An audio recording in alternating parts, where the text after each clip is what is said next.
What's going on, ladies and gentlemen, and welcome back to another episode of Elude Stalwart Plays. Today we're going to be playing World of Warcraft Battle for Azeroth on our level 120 monk named Intoxicated. He's a Brewmaster.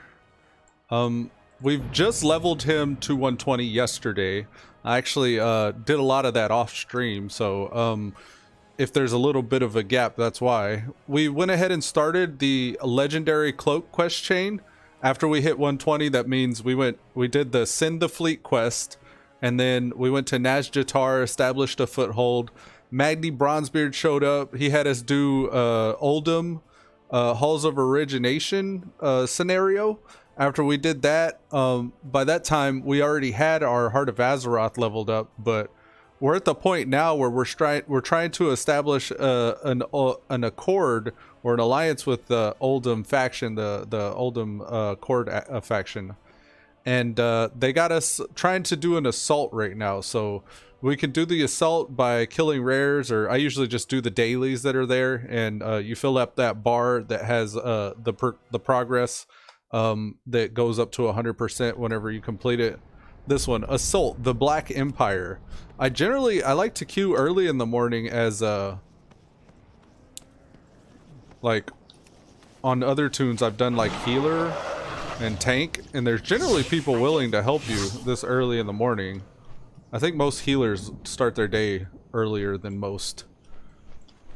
I think it's something to do with the type of person that plays a healer. I don't know. Let's see if we can find a group though. Let's say questing, find a group. What I do is I type in Oldham and then just Oldham. Let's see what Oldham. Okay, so Oldham turns back with no results. Let's try custom group. Oldham. This one comes Assault, war mode off. Here we go. So these guys are doing the assault. I'll come with them. We got to fly low to the ground here, and actually, you know what? There were 5 of them already. That's what it was. All right, let's see. Let's make our own. If I don't find a group, I type in Oldham dailies.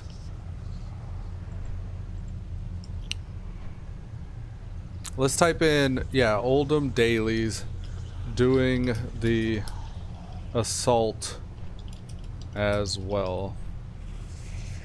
And then we'll list that group. And then we'll just keep an eye out for it. Actually, you know what? We need to make it war mode off. Let's type it first. War mode off.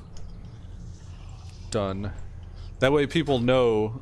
You don't want people joining and they got war mode on. Now, it is more beneficial to run with war mode on because you do get that extra benefit of war modes. Enlist in war mode and activate world PvP. This increases quest rewards and experience by 10%, and it enables the use of PvP talents outdoors. So these 3 extra talents that I could get. So it's kind of worth it if you want to get some extra stuff and do things in 10% less of the time. I honestly, I don't really ever mess with it, but I imagine probably doing those groups via the custom group finder is probably the only way to go, unless you got like a guild of buddies you run with. I really enjoy doing these on the tank, or any tank rather, because it's just so much more manageable. Now, as a Brewmaster, I generally tend to hang out around 30%, so I'm not too bothered about my hit points dropping. We have that stagger buff that just kind of like puts, instead of just taking all the damage up front, kind of makes the damage apply as a dot. So a light stagger, we're getting 377 damage on us on top of the dot here. But yeah, I can make that stagger more and more, and then Purifying Brew it off. Like right now we got a full stagger, so let's make that half. So we just have that damage that we were taking with the Purifying Brew. And then we can continue to stack more stagger with Iron Skin Brew. So it's like, kind of get to play with either or. There's a rare over here. Maybe we'll go do that. This appears to be a place of importance to our enemy. I don't know if it's considered a rare. It'll report it if it is, though. Let's try. Post rare. No, it doesn't actually count as a rare.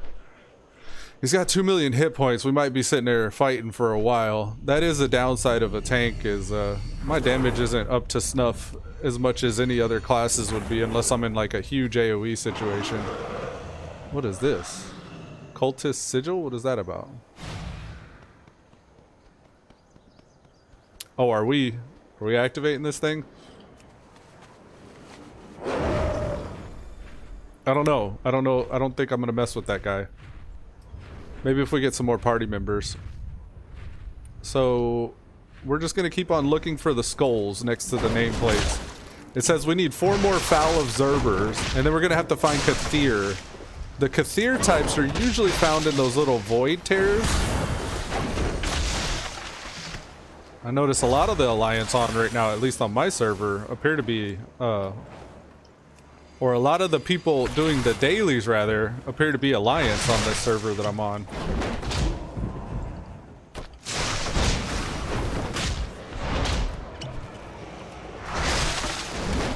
Come get some of those Ragagas. And we're still looking for horde people that want to group in the pre-made group finder. We'll hear it kind of go off whenever we get people applying. You hear like this little ringing. So we'll invite as soon as we get some buddies. But to be honest, the monk's pretty self-sufficient. They can heal themselves, super tanky, and can kind of do some damage.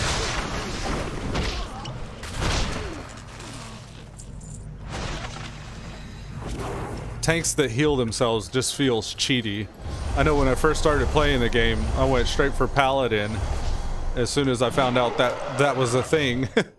Because wearing the heaviest armor in the game while still being able to heal yourself is quite advantageous, to say the least.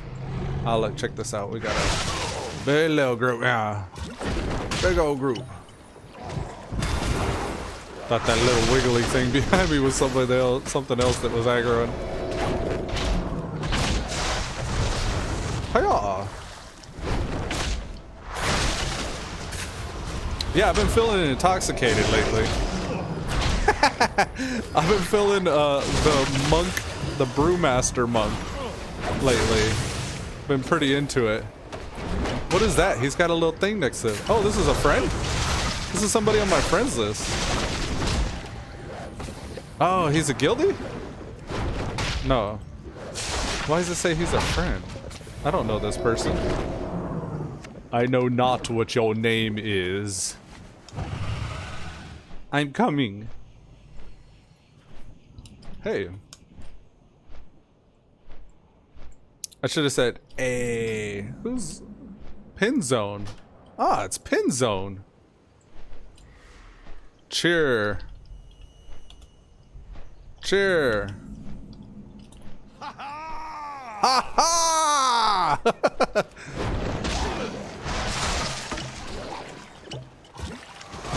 Yeah, he may be somebody that I grouped with back when I was playing Diablo. Or he may be somebody that I just grouped with in a random dungeon finder. Sometimes I get friend requests after a really good run.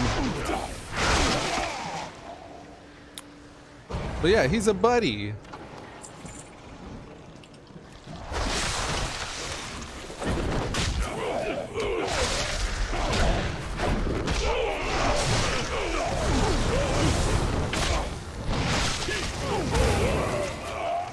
Alright. So that appears to be the end of that portal.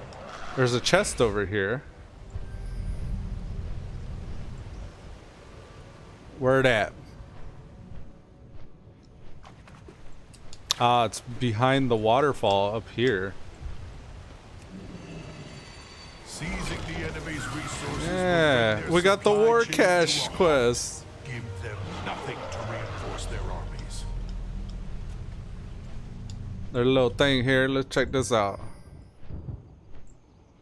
Oh no, I don't know about this, because there's that guy there too. We're gonna have some fun! The big guy's coming. I just know it. He's gonna come and get us if we don't nuke everything down. Hurry! Hurry! He's coming! Oh lord. Hurry up. I feel like you should be able to chi blast while moving. I don't know why that's the case. That you can't. Ah! Run! Run!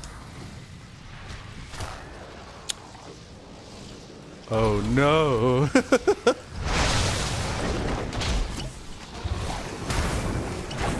Alright, let's see if we can get some help with this guy. Ah! Ah! Did I just get battle res the moment I went down? Low, sorry about that.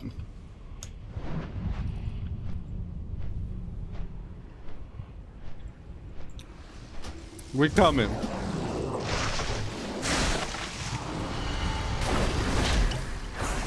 That was a blow they will not soon forget. Continue to thwart the efforts of I think maybe just run from that guy. Elemental didn't know it just insta died. That he's doing right now. That thing one shots.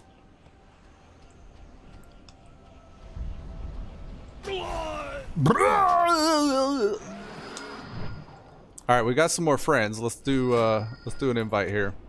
Ooh, item level 320 though? I don't know about that. That tastes nasty. Item level 320. I don't know. I don't know about that. Hey, look. I reported the rare. We should be getting some friends now.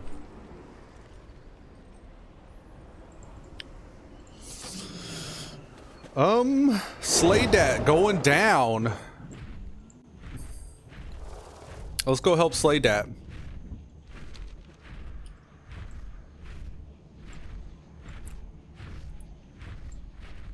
We come and slay that. I am out of range. Kamehameha! Repurpose Fell Focuser for the win.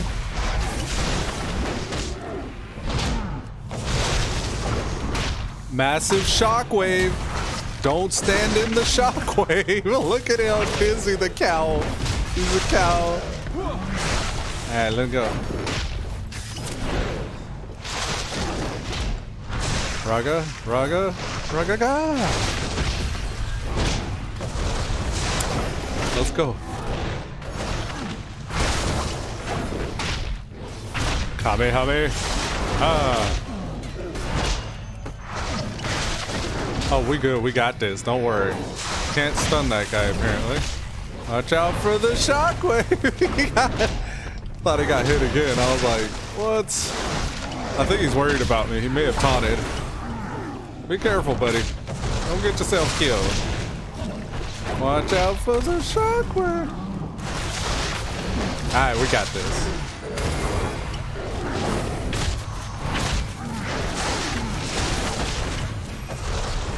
Kamehameha! Feels good. Oh look, another one.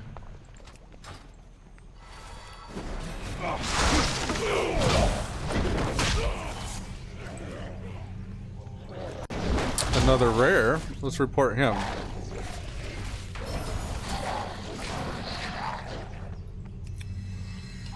Welcome.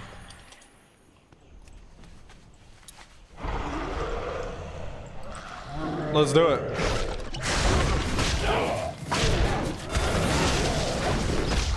We fighting one now. Just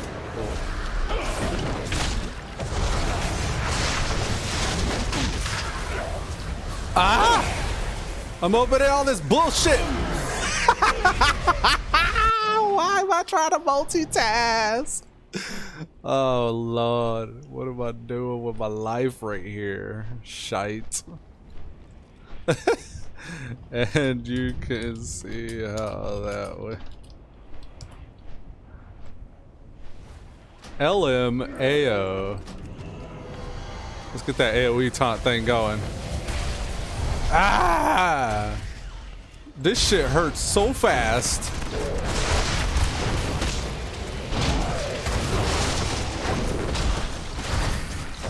I'll let whoever wants to take threat go ahead and do that. And I'll keep you safe even if you're alliance if you help.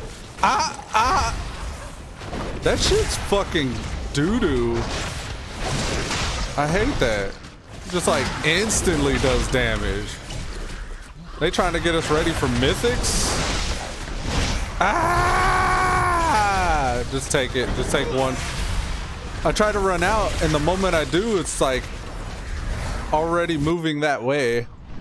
And it's predictable. Like I know it's gonna do that, but still I panic and fall straight into it. I'm pretty sure I got a rest timer at this point. Why is it showing me as a Mistweaver?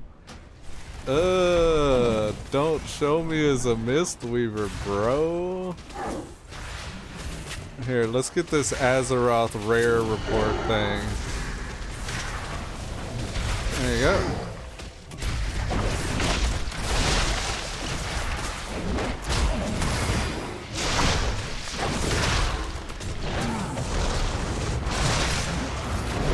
It's just his little damage thing goes so fucking fast. You just have to eat that first one. There ain't really much you could do about it.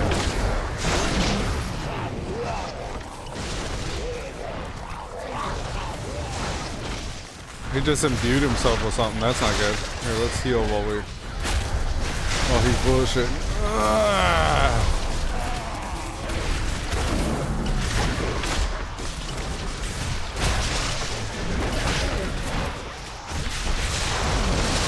Heal thyself. Heal thyself. Oh my word. Heal thyself some more. Kamehameha. Come on. We got this. Just eat that first one. Defeating the enemy's champions will break their morale. Let's res our Send buddy. them scurrying back to the shadows.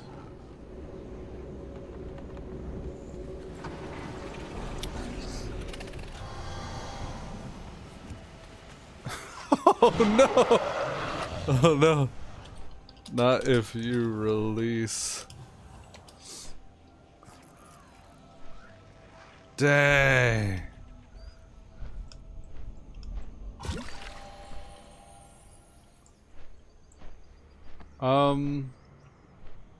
I need one more rare.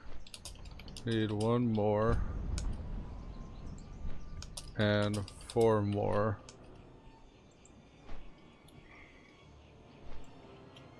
KK, thanks for the help. I like to keep the groups alive, even if people are leaving. I'll invite some more.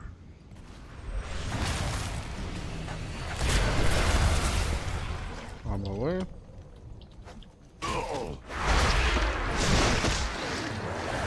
Can I run? No, I don't think there is.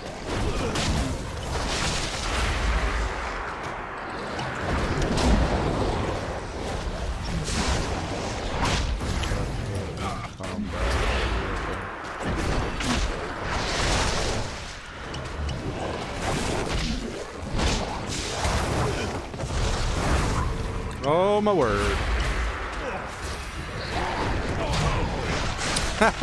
We're gonna pull that big guy up there too. Son of a bitch. Here, let's go this way. Ah! Woo! Heal, heal, heal, heal, heal. Ah!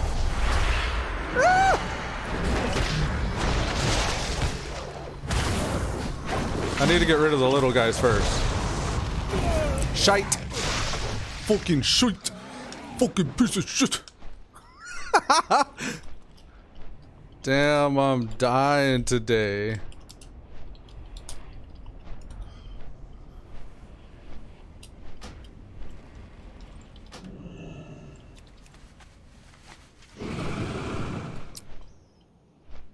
One of them days. Indeed, Lemma. Fucking shit, man. It's one of them days. One of them days where you just die. I'm so fresh 120. I have no HP. Dang. Yeah, I know the feels.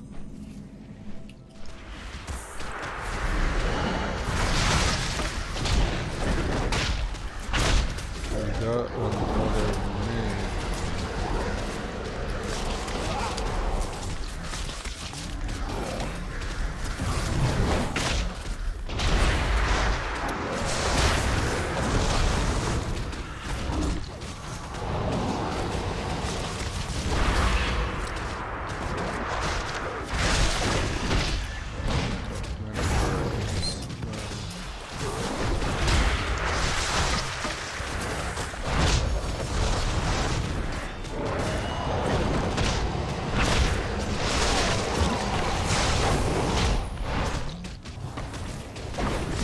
Sap Soul makes the next ability you use unavailable? What would I want that to be? Let's look for that next time. We'll try to deliberately use it.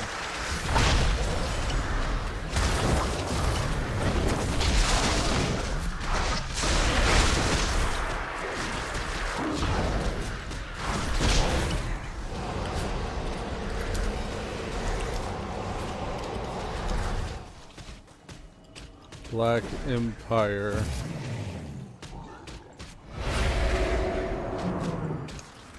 BOA here, 2.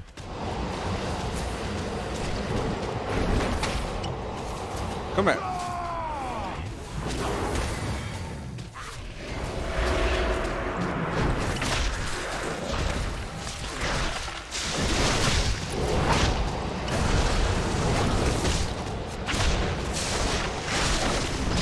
Ah, you got my fucking jab or my blackout strike.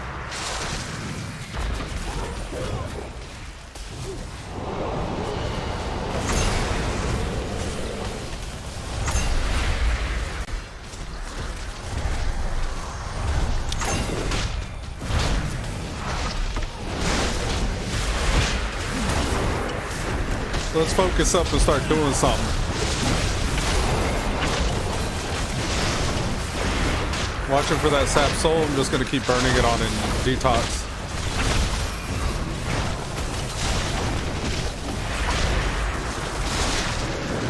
There you go. Hey, Harder Azeroth 51. Alright. I need 3 more. Because of the Black Empire, but Assault is ready.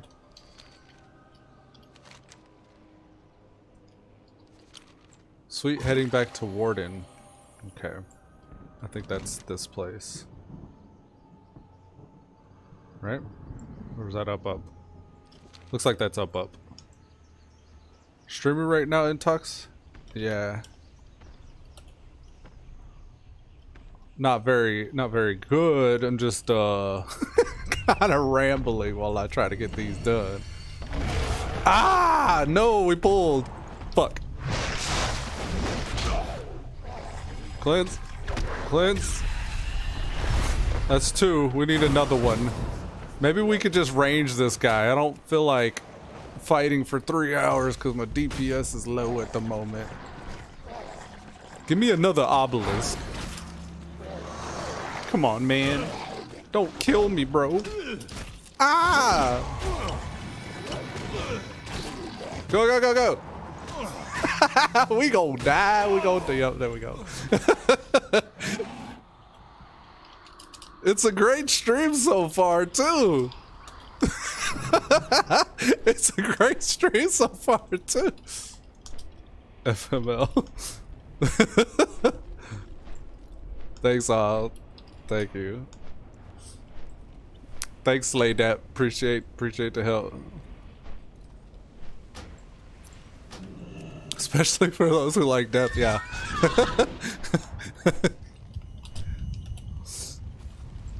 Alright, here we go. That's done. Okay, done.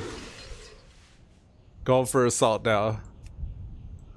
Going for assault now. I don't know if he's probably already finished it by now, eh? No, I pulled the big boys. Oh, crap. It is one of them days. It feels like it, man. Shit. Alright, you want some of this? I'm gonna actually delist this group because we done.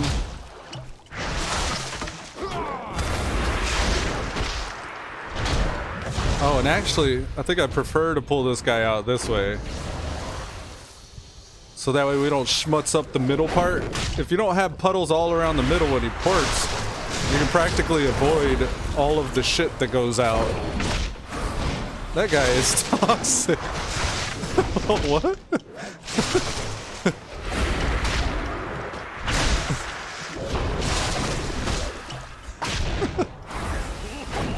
Whoa! My durability is at 30%. I went in here, I think I was fully repaired. Because this is all just fresh benthic gear I got yesterday. Oh my word. He should be putting that voidy stuff out soon. Nah, I got him. I beelined it. That's why. Die.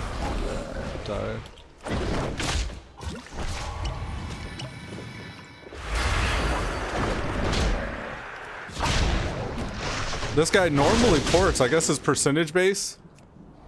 Alright, check it out. If you get up in his circle, watch my hit points.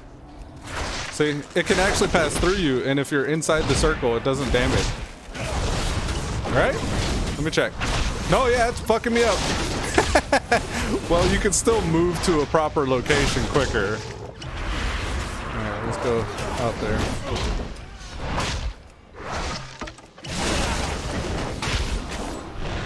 I just like to keep all the puddles out of the void zone. Or the maze. Monk tanks in their leather armor. Yeah. I know, right? To be fair though, monks are kind of meant to hang out around 30% hit points. Just like maintain an awareness of their stagger stack.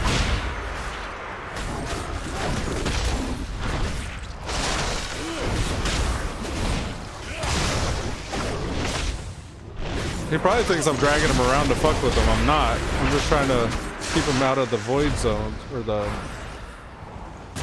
keep him out of the middle. Ah!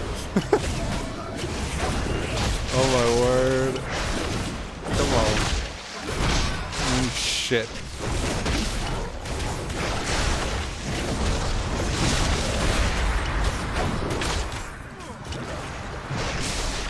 This'll be okay. I think right here. He's almost dead. Oh, it's 10. Oh shit, it's 10. Haha, oof.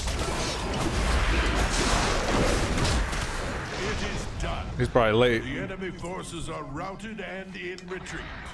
Oh, the reset. Oh, the reset. Oh no. Don't tell me I did all that shit. Oh, log into work. Oh no. Alright, man. Thanks for the help. Felt good to actually run with a B-net friend. I got all these BattleNet buddies. I don't run with any of them. I just got a full list of BattleNet, and nobody's actually somebody I run with. I guess if I was pushing mythics and stuff, I could just kind of like spam the list to see what's available. But yeah, it's funny. Make it quick. Cheer. Fortune smiles on Fortune smiles. I think we friended up forever ago. First time running something.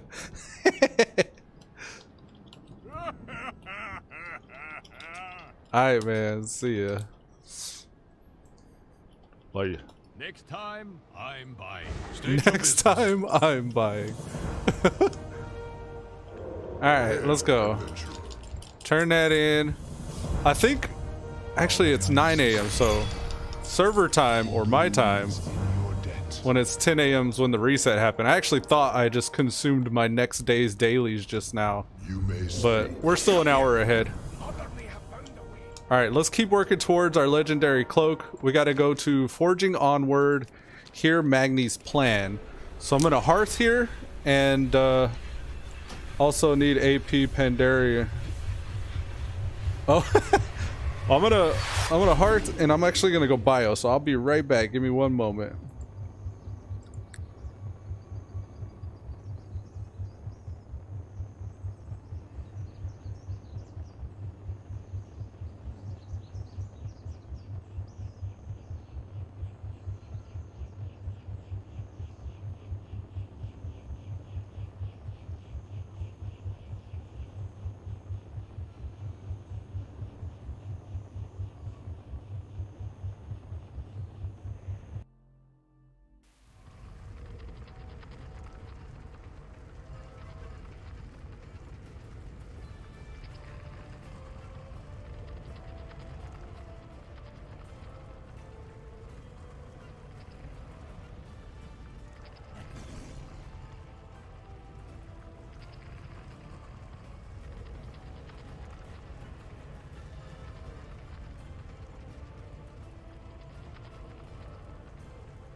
Okay, I just got what he was saying. He just needs a Pandarian. He says he needs a Pandarian. I get it now. My bad, Shinjin. All right, look, we got that. We're gonna head to Silithus, and we're good, right? Yeah, good. All right, we're gonna head to Silithus, hit up the Heart Chamber, and continue our journey towards the Legendary Cloak.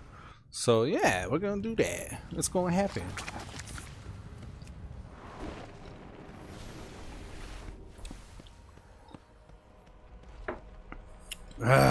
So I'm trying to get everybody staged, all the alts with the Legendary Cloak, and ready for mythic or horrific vision attempts.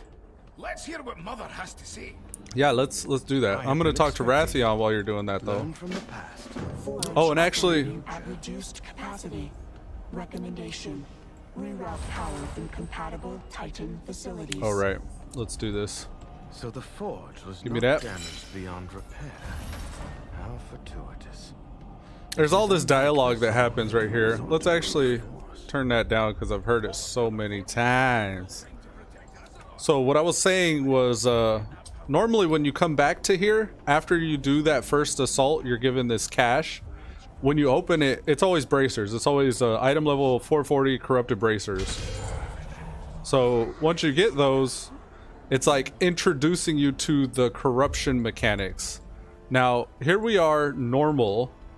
If we click these, we become corrupted because these items are actually corrupted. And you can see I have 15 corruption, which means at the first stage, when we're within 1 to 20 corruption, actually 1 to 19 corruption, we have taking damage has a chance to reduce your movement speed by for 5 seconds, and the magnitude of the snare increases further with more corruption. So right now with 15, it's barely noticeable, but I am being slowed every once in a while. And we also gained the Void Ritual. Void Ritual gives our spells and abilities a chance to increase all secondary stats by 14 every second for 20 seconds. So 14 times 20 at its max. And this chance is increased if there are 2 nearby allies that have Void Ritual. Since everybody who gets these bracers when they first start out automatically gets Void Ritual, you're running around with other noobs in LFR most likely and buffing each other's Void Ritual.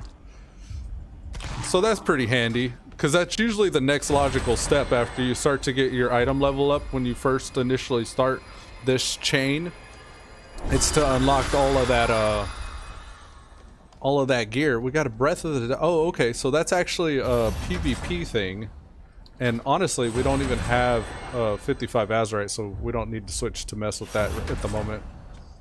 So, yeah, doing that, it kind of starts Wrathion on the whole, like, this is corruption, and this is why you need the Legendary Cloak chain.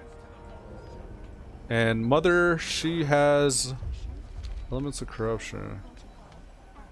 We're supposed to learn about corruption from her. Tell me about the Titanic purification process. So another mechanic with corruption is you can actually purify it off, and eventually you can actually you can throw this in there. It costs 5 mementos, corrupted mementos. I can plop it there and actually get rid of the Void Ritual if I don't want to be any corruption at all. And I think that's generally meant to allow you to kind of tune your own difficulty. You can ramp up your corruption and get more benefit from these corrupted items, but at the cost of, like, you know, randomly getting slowed down or randomly getting a shadow clone jutsu running after you and murdering you with an explosion. So yeah, I mean, it's pretty cool. I like the risk versus reward buzzword that gaming seems to be wanting to figure out at the moment.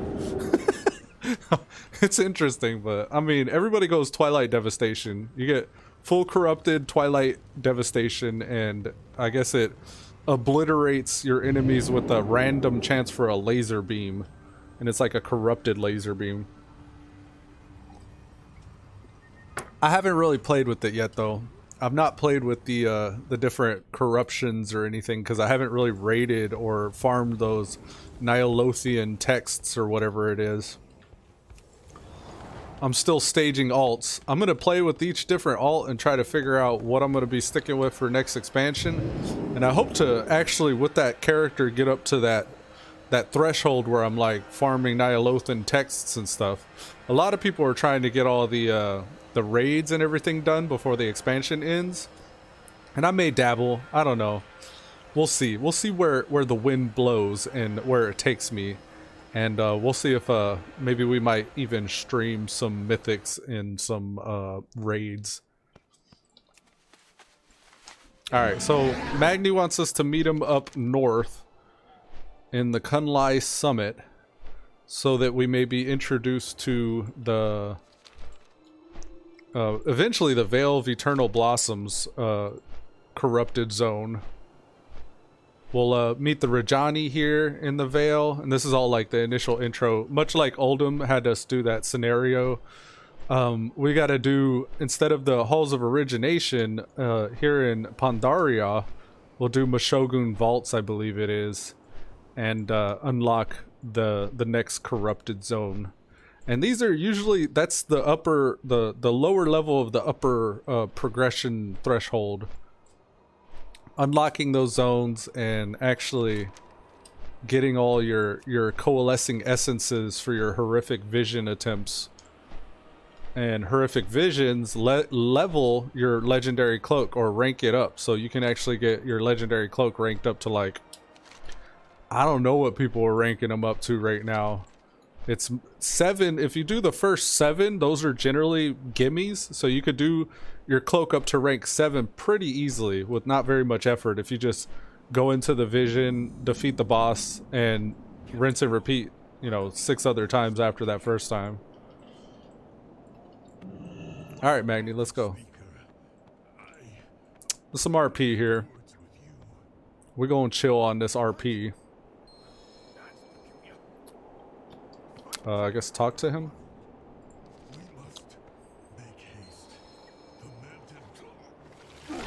Yep, you just got wrecked. Oh no.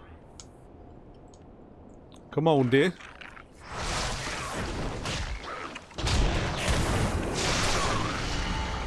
I don't know if there's any benefit to putting the statue down if you already have threat. It's good to pull with the statue sometimes. What I like to do is I'll run in, toss the statue, everybody will attack it, and it'll be pulsing a taunt, and I'll just taunt off my statue and that AoE taunts everything. So the statue's really good at picking up extras and adds, but honestly you can run in yourself and just open with a keg smash and get everybody's attention and keep it for the rest of the fight. I don't know about you guys, but I remember a time in Burning Crusade what comes to memory, but I'm not sure. Maybe this was the case even in vanilla, and it definitely was the case in vanilla, where tanks weren't just given threat. You were never just handed threat.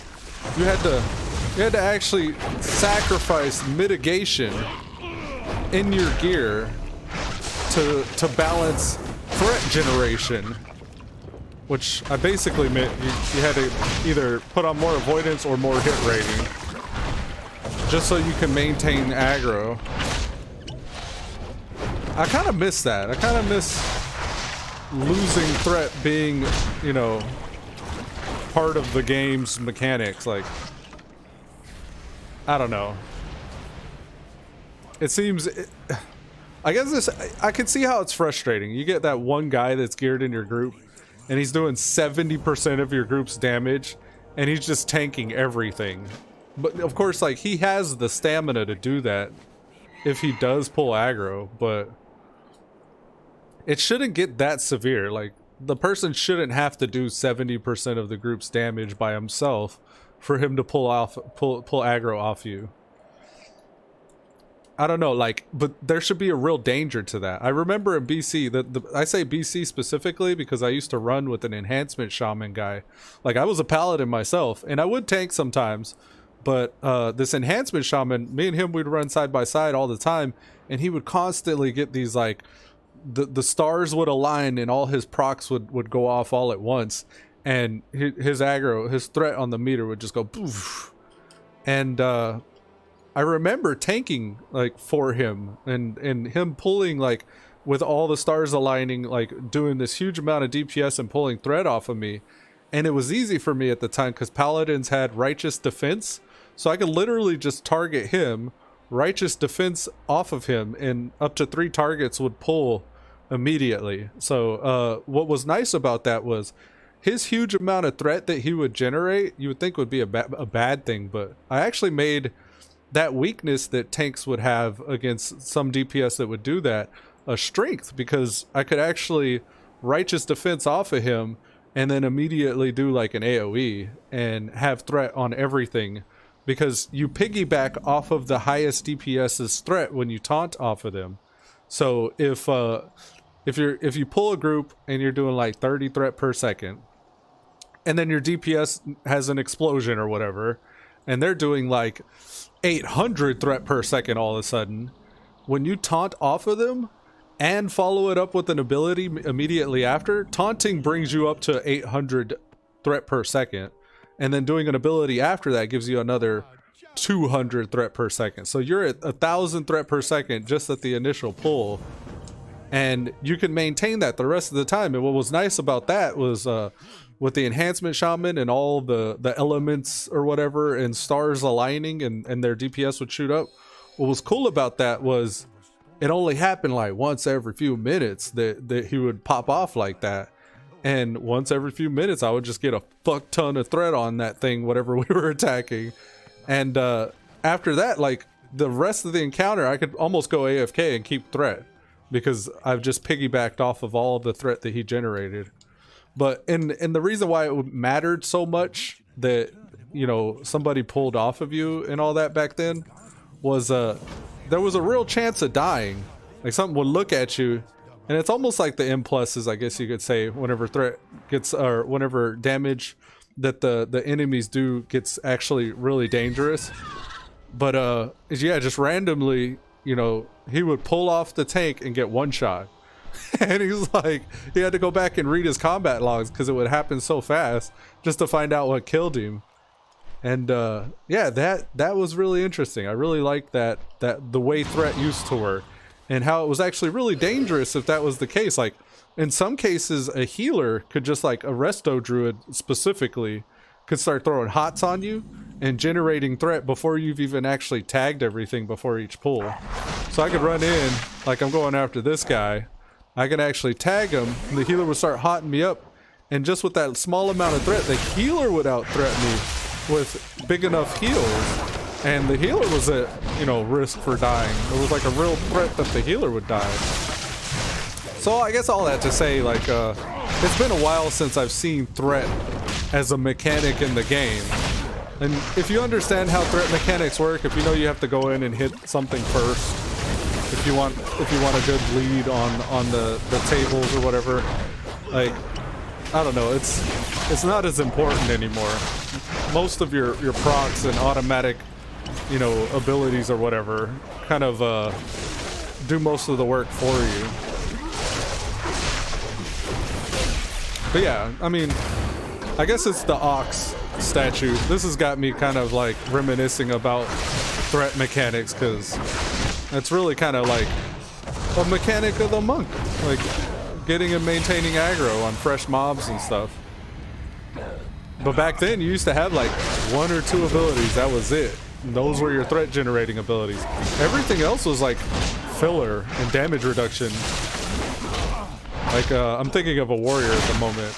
Like they go in and sunder armor. That was their biggest threat ability, and they had to wait every global cooldown, every little rotation of that cast to get another stack of it. And it was likely before 3 stacks you'd get pulled off of.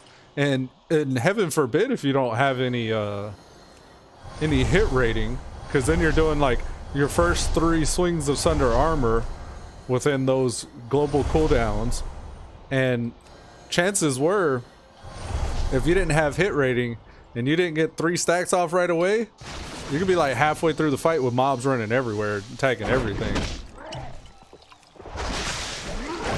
So yeah, I mean, I don't know. Threat mechanics as a tank, I think that's what made tanking so fun. And I haven't really tanked a lot since back in the day. I mean, I do every once in a while. I could put that roll on. What's up, the one and only PZ?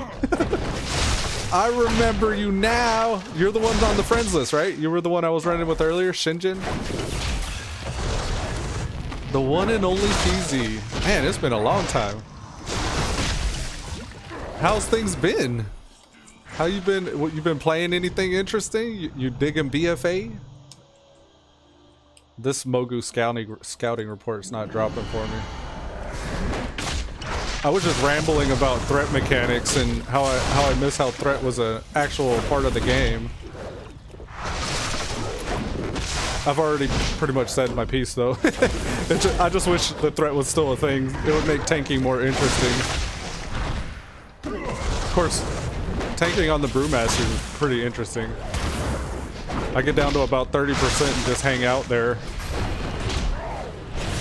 Just staggering what I can. And purifying it off. Still no scouting report. Man, sometimes I come out here, I kill with like 1 or 2 people, and I get it. Sometimes I gotta kill 5 or 6 people. Oh man, not a huge fan of BFA, to be honest. I don't do in-game stuff, so it doesn't bother me. I just thought the story was pretty lame. Oh, okay. Right on. Yeah, I mean, I haven't really done much in-game stuff either. So I feel like I don't really have an opinion about BFA. I enjoy WoW though. I still feel like I'm playing WoW, so I'm having fun.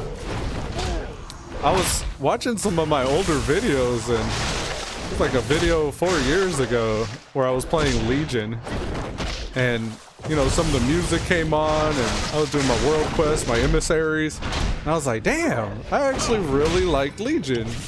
Legion was a really good expansion. But at the time, I don't ever really get a high level view or opinion of mechanics or anything like that. Like Honestly, I don't think the game benefited from Raid Finder, but that's my biggest complaint in the game, though. Oh yeah, you have like 12 guys at max level, so you're definitely putting in the time and somehow still broke.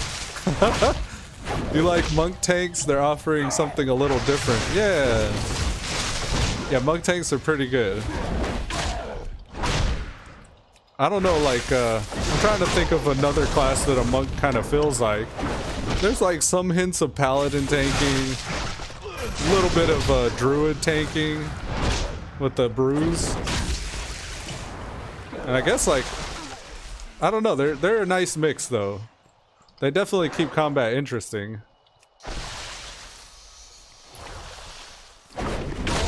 I've just been messing around with this guy because he's like one of the last few I got a level here. I still have a mage and warlock after this. Oh, and a hunter. So I got mage, warlock, hunter. And that would be for me one alliance tune of every class and one horde tune of every class. And unfortunately the mage, I got 2 horde mages. And the reason why was I got stuck in Warlords of Draenor on Frostfire, my blood elf mage. And when it came time for me to actually go back and play mage again, I just boosted up an orc mage with a token. And it was more complicated than that because I was trying to join a guild of a friend, but he was on a different server, so I needed to boost a tune up. And I really wanted to play mage, but I did not want to get out of Warlords of Draenor because I just like couldn't be bothered to level Frostfire through WoD.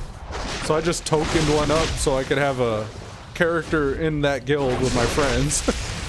That's amazing. 10 of mine are horde, 2 are alliance. Yeah, I did the same. I maxed out all the horde guys first, and then I went to alliance after that. The alliance ain't bad. I mean, it feels more docile than the horde, but yeah, I don't know. They're more friendly in alliance, and I don't know if there's actually a divide there, but in my mind, whenever I'm playing horde and alliance, I'm playing with different people. Like, they're not the same players on alliance that there are in horde. It just feels that way for some reason. But I mean, I'm obviously a man of culture. I like to switch things up. So it's kind of nice getting a look, a peek behind the curtain of both factions. But yeah, I want to get all of them max, so next expansion I can go in and just already have everybody staged and ready to go, and I may even just on a whim pick who I'm gonna level through Shadowlands. But at the moment, I'm still undecided who's gonna go into Shadowlands first. I did something interesting this expansion with pathfinding, and I believe I'm gonna do the same strategy next expansion. I've always been a huge alliance player, but for some reason I got more into horde in the BFA. Oh, okay, right on. Yeah, and I initially started alliance. In classic, I was an alliance priest. Never maxed him out though. And I had a hunter first, but he only got to level 20. And then I got the priest up to like 60 or 52 or 60 or something like that. And then took a break from the game a little bit. Actually, that's a lie, because I went to a mage after that, because I remember doing battlegrounds on my priest and seeing the mages do arcane explosion. And I thought that was so OP because this guy was just explosion, just nuking everybody in the middle of the battleground while he's able to run around. And I was like, what the fuck? He's just killing everybody with that. And I looked it up. I was like, I had to Google, like, what is this thing? And yeah, I got interested in the mage, so I rolled a horde mage. And I noticed back then, like, at least on the server I was on, the Kazmadan server, or Cosmodan, it seemed like the more mature players were in on the horde side. And no, I mean, not more mature. That's the wrong, because they weren't mature. They were very childish. But the more advanced players, like the deeper mechanics players, would seem to be on the horde side on that server back then. But yeah, I mean, yeah, I got into paladins in BFA, or in BC rather, in Burning Crusade, Jesus, and kind of stayed horde since then. And then my alcoholism started in Wrath. But yeah, that's basically what I am. I'm a professional altaholic at this point. I just try to level everything. And I get a real good understanding of catch-up mechanics and stuff by the time I've leveled like 3 or 4 characters. But yeah, what I was going to say earlier, like the strategy I have for this next expansion, I did it a little bit by accident in this expansion where, you know, the Pathfinder requires you to go out and get all this rep and shit, right? And I always thought I had to do all of it on the same character. But, you know, since the achievements and everything are account wide now, you can actually go run up, you know, Proudmoore Admiralty rep on one guy, and then go do like all the Naj Jatar rep on another guy, and the Mechagon rep on another one. So that's kind of how I got Pathfinder this expansion and kept it interesting, because the missions themselves are kind of grueling. It gets boring over time. And the time-gated rep content and all that stuff like that is never fun. So being able to keep switching to different characters is the only way that I was able to keep sane throughout that whole rep grind for Pathfinder. So I'm actually going to do that deliberately next expansion. I'm going to actually pick one guy for this, another guy for that. I'm going to have my tanks and healers be the raiders and the mythic runners. And then I was thinking hunters are good for like world questing. And I'm just going to do a mix. Unfortunately, I feel like I may end up shooting myself in the foot with some things. Like Legion had artifact knowledge and researching that, and I felt like I was running behind a lot in Legion because I would switch to different characters, so I wouldn't have all the artifact knowledge on every character that I was playing on, and I just felt weaker than everybody else. So I don't know what it's going to look like in Shadowlands. I haven't looked hard at the mechanics, but I'm worried that it may be the case that I'm going to shoot myself in the foot again switching to 2 different characters. But yeah, I want to get more into PvP. I may do arena, but nothing serious. I'm not going to join like a guild that focuses only on those things. I'm probably just going to like randomly pug every once in a while via the pre-made group finder. And if I have to, I might join a Discord or something. Like, I don't know. But I'm going to try all facets of the game. And I'll have one character on either faction for each of those things. Alright, we got the proof of tenacity done. For this one, we don't actually have to do the assault, but it could be worth it. This is a blue cache, though. I noticed that the Oldham one was actually an epic cache. And I guess maybe it's blue because you don't have to do it. It's like an optional thing. Oh, right. Okay, you get artifact power as a reward. People sleep on artifact power, but I hear it's really good to level your Heart of Azeroth up as high as possible. And that's a way I feel like I'm shooting myself in the foot right now, is I'm not getting a whole shitload of artifact power on one guy. The one and only PZ says, I want to actually try some MIM pluses. Gonna try to stick with one tune for the first month at least, so I can have some geared enough to actually do that. Yeah, exactly. I agree. If you do M pluses, let me know, and I'll run with you. I'm a pretty decent player. I mean, don't let this morning put a bad taste in your mouth. But I mean, if I like focus, I can knuckle down and actually get good with just one guy, and maybe I could have an M plus guy that I run with you on. I need to find my 5, you know, or 4, I guess. 4 reliable friends that I can run M pluses with. I've never made it a priority though, so I've always just kind of pugged. It's always felt kind of bad too, because it's like you get to a point with the pugs where you're like you're pushing keys and you start like breaking the keys and like they're not upgrading. And whether it's mine, like if it's mine, I don't care really. But I feel like other people feel bad that, like, you know, they broke my key, because they always apologize. They're like, sorry, your key didn't. So I guess I kind of had a bad taste in my mouth with Mythics because of that. The one and only PZ said, man, the rares that were up this morning were just so strong. I do these dang dailies every day and I had never had so much trouble. Maybe they're tweaking them. I don't know. That specific rare though, the one that has the little circle orb thing that comes out and there's only like one spot open, that's from Horrific Visions, but like that little orby thing has always wrecked me. I thought I put this item on. I guess I did not. I just opened it. I was like, what, Mr. Robot? What am I supposed to do here?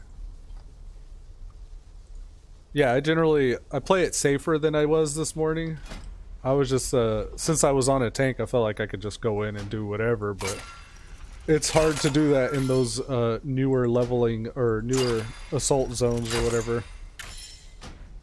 I always get anxious doing any stronger group content. Would be great to have someone to run with.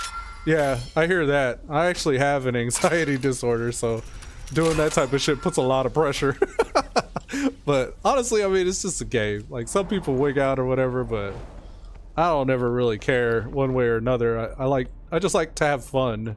When it becomes like work and it's like not fun and I'm forcing myself to sit down and do stuff, that's where I kind of have to cut it. But for the most part, like, I can just generally sit down and play the game and have fun.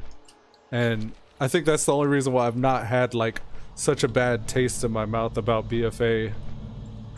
Cause like, yeah, I didn't really push much in-game content. I did a little of the first patch. I did, like you said, for like the first month or so, probably 3 or 4 months. I just stuck with the warrior and I got into guild and I actually raided with the guild, and I think my choice in guild was a poor one. I didn't actually like try to find out what they were about or anything before I hopped in their raid, and a lot of people that were coming like, you know, if they felt like it, and we had to pug a lot, and when we would get stuck, nobody really cared or took it very seriously. Like, I like to raid and do mythic pluses and stuff, but I like to improve while I do it. I don't like to just like hop in and be social, and it's kind of hard, like, as a MMO player to admit that I'm kind of antisocial, and as a streamer especially, like, I'm a little antisocial when it comes to like meeting up with the same people every day and it's expected of me, and I'm like, I get a lot of anxiety about showing up and doing my role. So yeah, I get turned off and I do the elude part of elude Stalwart, and I switch it up and play a different game or a different character or whatever. But I'm Stalwart, I always come back if you wait around long enough. That's why I don't raid. I get the allure of progression, but on one boss for 4 hours straight a night, every night, is not my idea of fun. Agreed. And it's usually because there are people who, like, they're just there for the social aspect. Like, they don't actually want to improve either their progression or the standing with their guild on the server or whatever. There's got to be some kind of goal that we're working towards. Obviously not taking it so seriously that we're cussing each other out every poll, but you do want to feel like, you know, people are trying and your time isn't wasted.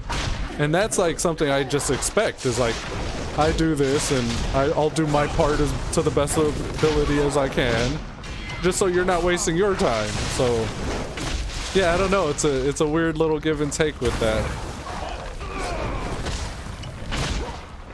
But yeah, I think what really matters is just finding some people that you can stand to be around, or finding some people that you can stand to hear mouth breathing or eating Cheetos or whatever in the mic. Oh, I thought I could roll past that, but I guess I cannot. But yeah, I mean, I'm down to try some pluses, man. I figured for the characters that I want to do that stuff on, I don't want to waste a lot of time getting groups or anything like that.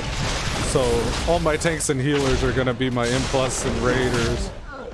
Maybe I'll pick specific tanks and healers depending on what it is, but I want to get into groups without wasting much time, and I think I do okay tanking. Don't let this morning be an impression of my tanking because I wasn't really taking it too seriously. This guy is not geared, he's just fresh. But yeah, I mean, that could be fun. I am excited for Shadowlands though. I did the pre-order and everything. I got my enchant, my mount. You have to pick a tune now. Mostly play Rogue, Druid, and Hunter. Oh, okay. Yeah, I mean, I wouldn't even know off the top of my head what I play the most. Let's see. The oldest character I have. Who's the oldest character? Druid? 22 days. That's the mage. 31 days. No. I would say it's my paladin. 129 days played on the pally. So, Horde Paladin. And then below that, looks like the Warrior. Paladin Warrior. And then Druid. Yeah. And then Shaman. This is it right here. This is what I do. Pally, Warrior, Druid, Shaman. That makes sense, actually. I actually do enjoy these other classes, though. I play on the other ones, and there's always a spec that I dig. So yeah, I like the tanks, and I like the DPS tanks and healers. The Paladin, I guess, and the Druid, because I can do any role in the game on those guys. You just can't be a caster on your pally, so I think the fire hurts. Let's watch out for the fire. Oh, don't punch me out, please. Alright. Holy crap bucket. I think my highest played is 12 to 15 hours or something. I game hop way too much. I've been doing that a lot this expansion. I normally, if I'm playing WoW, if I sit down to game, I'm playing WoW. But yeah, and you can see a lot of that with Nightmare too, with my Paladins, just me AFK in Orgrimmar or something. But yeah, if I have free time, I'm playing one game.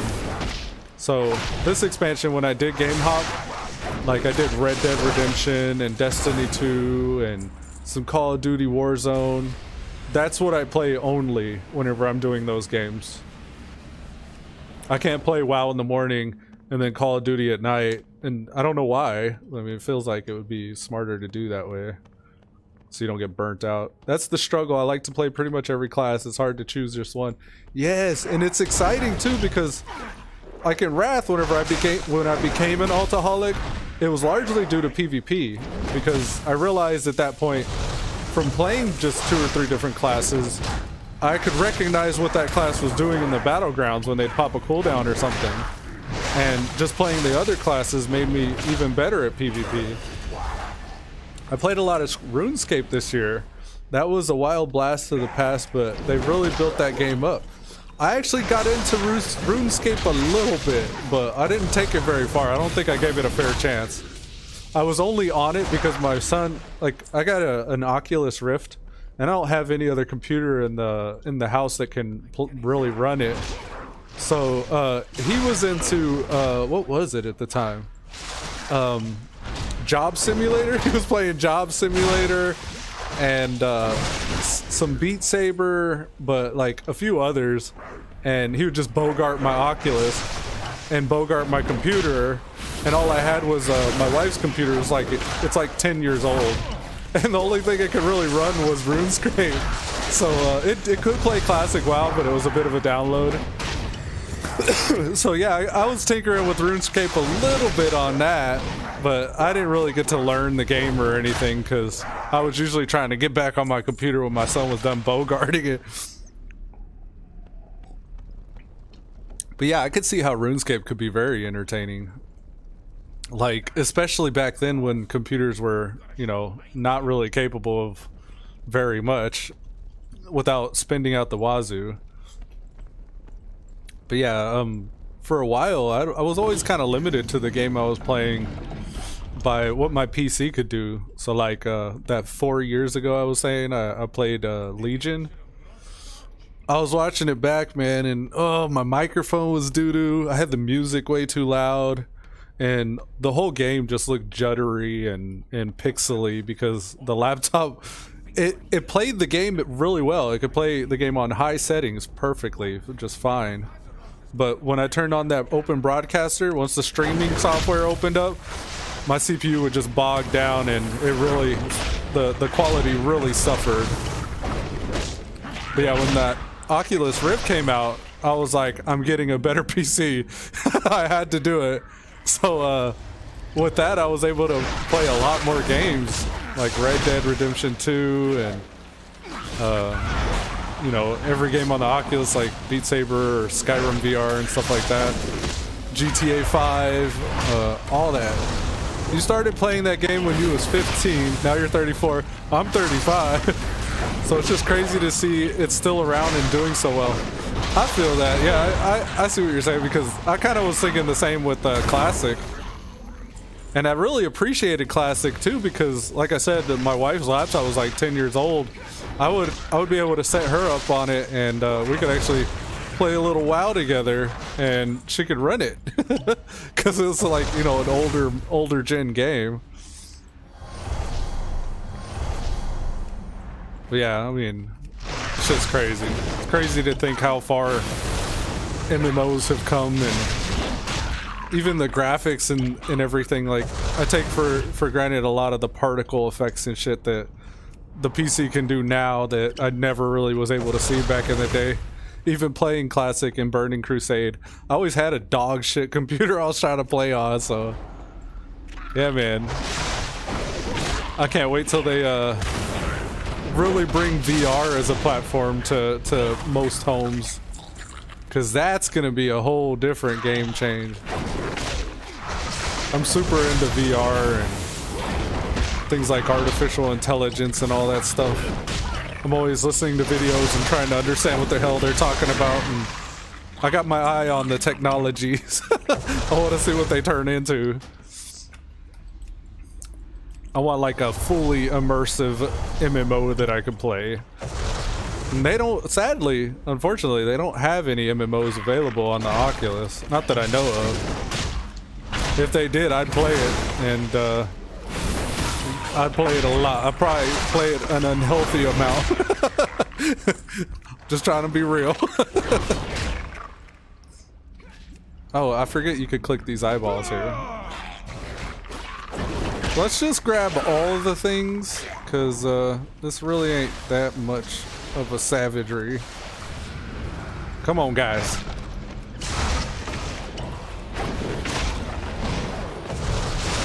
Let's see if we can Kamehameha wave that guy. Got him.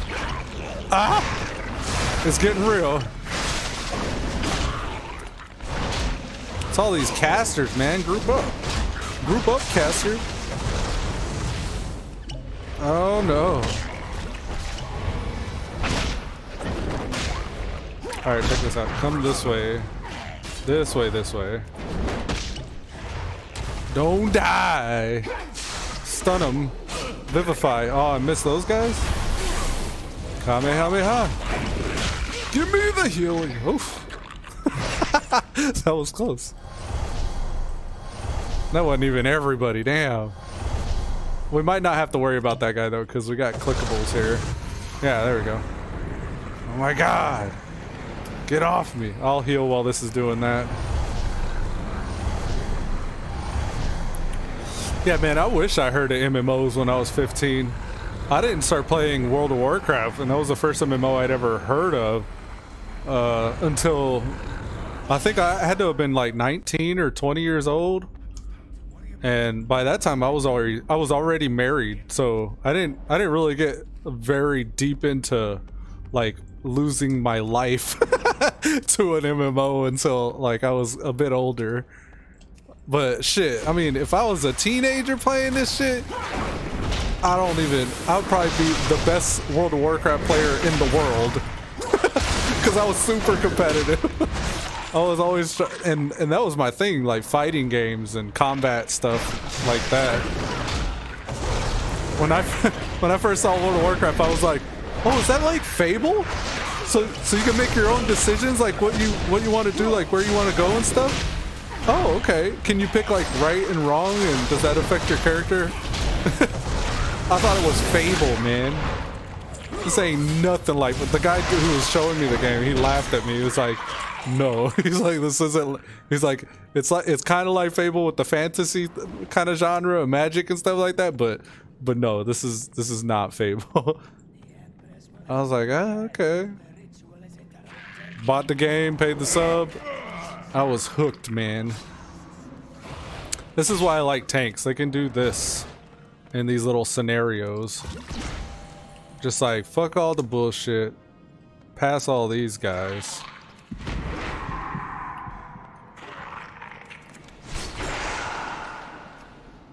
Just go straight for the bosses.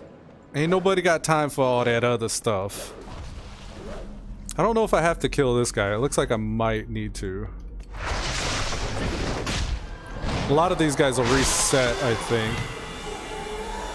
Let's see if we can get this dude to follow us. Just to give him more of an opportunity to reset.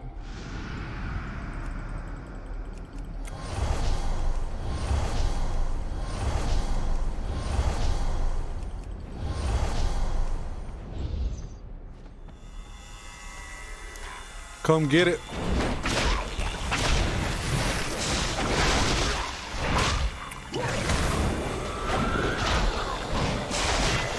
Oh God.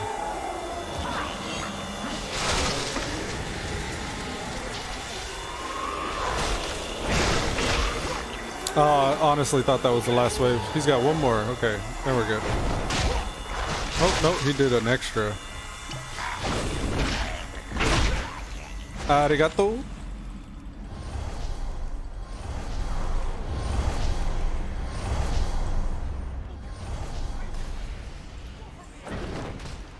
Watch it now. We'll just stay on the main guy, I guess. I think if you kill the little ones, they come back. Magna was doing a little line attack there, but for whatever reason, he was pointing it behind us.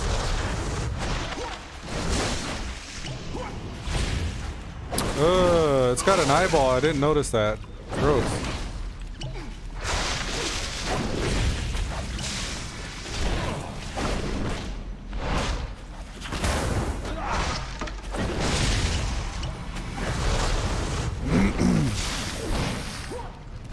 Oh, maybe we can put this down.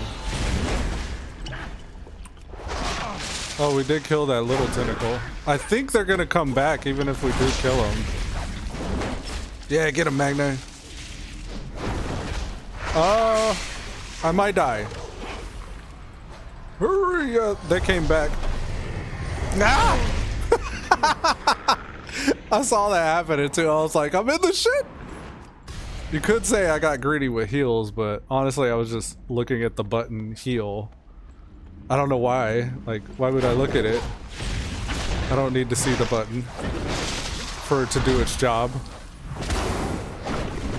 Ah! I am not good at moving out of stuff today. You're going down.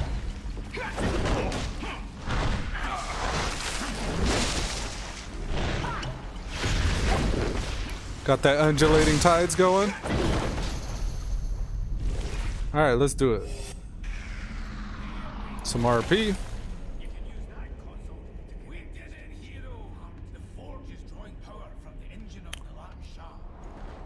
All right, sounds good. Shogun, I don't know why they port you across from the entrance. I always get turned around. I'm like, which way is out? And it's straight ahead. Here I am on like the last few guys, and I'm finally figuring these things out.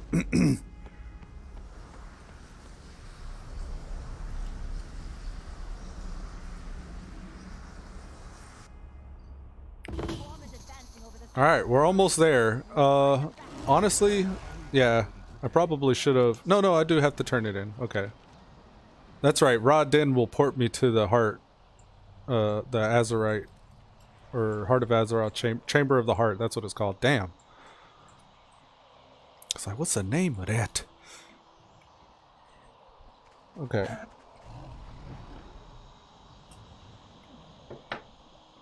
At first, it took me a while to find out where this place was, because there's like the mountains and stuff, and you can get turned around and kind of lose where that thing is. I follow the red trees. They're a good indicator of where the entrance is to this place. Where am I going? Don't listen to me. I just thought I knew what I was talking about. Apparently I do not. Here it is. It's this one. Yeah, there you go. So it's those red trees due southwest.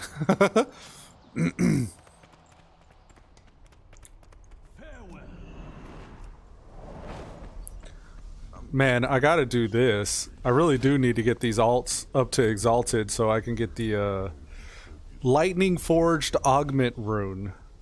This is agility, intellect, and strength by 60 for 1 hour. Rajani Exalted's required. This is just like the repurposed Fell Focuser from last expansion. Strength, agility, and intellect by 23, but this one also offers stamina for 1 hour. Whereas this one's just primary stat. But it's the new version of that. They've had these since the Timeless Isle, except in the Timeless Isle you got these as you could go in a cave and you would almost guaranteed get this as a drop if you stayed in that cave long enough. And you'd get the void focus thing or whatever. Alright, here we go. So this is our third Azurite essence we're gonna get. We've got the Crucible of Flame from just starting the quest chain for the Legendary Cloak. And along the way, just doing Oldham, we got Breath of the Dying. For the next one, we're gonna get to choose between a Healy essence or a Tank essence. You can guess which one I'm gonna pick. And then it'll be the Legendary Cloak chain. And I think we should be at about the right... Yeah. We got access to our second Azurite slot or whatever. Alright, so we want the Death Resistant Leaf, which is basically a cheat death or an Ardent Defender effect. So next death is prevented, regenerate 20% of your maximum health, and take 85% reduced damage for 3 seconds. And you get that once every 10 minutes if it's a major essence. I'm going to put it in the passive though, and just get the Avoidance for 15 seconds and the Iron Skin Brew lasting longer once every 1.5 minutes. Because that to me sounds more useful every 1.5 minutes than something once every 10 minutes if I die, or if I'm about to die. I don't want to actually plan as if I'm going to already be dying. You know what I mean? I'd rather plan as if I'm going to survive. Alright, so there's the Touch of the Everlasting. We're putting it in the minor, so we just get the Avoidance and the Iron Brew lasting 30% longer. And these have an added benefit of reducing your corruption, so that's nice. 10 less corruption, which means we're down to 5 from 15. And they're pretty much talking about I think they're talking about those N'Zoth daily little scenarios. I forget what they're called. We're gonna get sent back to, I think, well, it's been Oldham. Maybe it's gonna be Vale this time, because they can spawn in either. Oh, we gotta go back and power the relays again. Okay. So I was actually a step ahead. We have to go back to the Halls of Origination and do the little scenario there, I guess. Now we gotta talk to Mother, tell her to power the forge.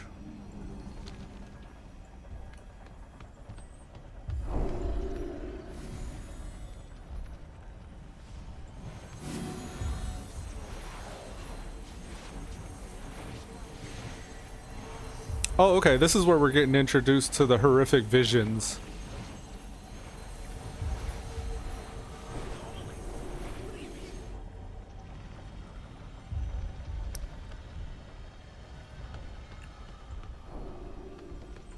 Let's clear our bags while she's RPing.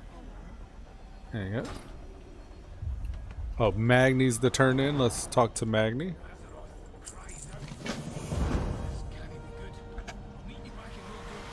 Back in Old Doom. Okay, so now we're going back to the Halls of Origination. See if you can discern its origin. Yeah, Rathion's like, hey, tell me something about what's going on here.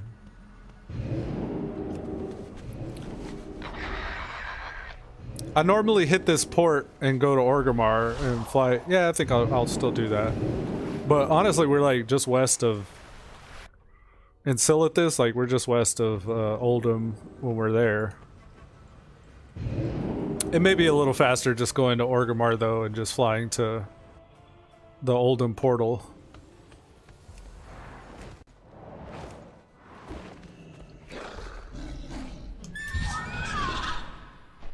Let's go, let's go, let's go.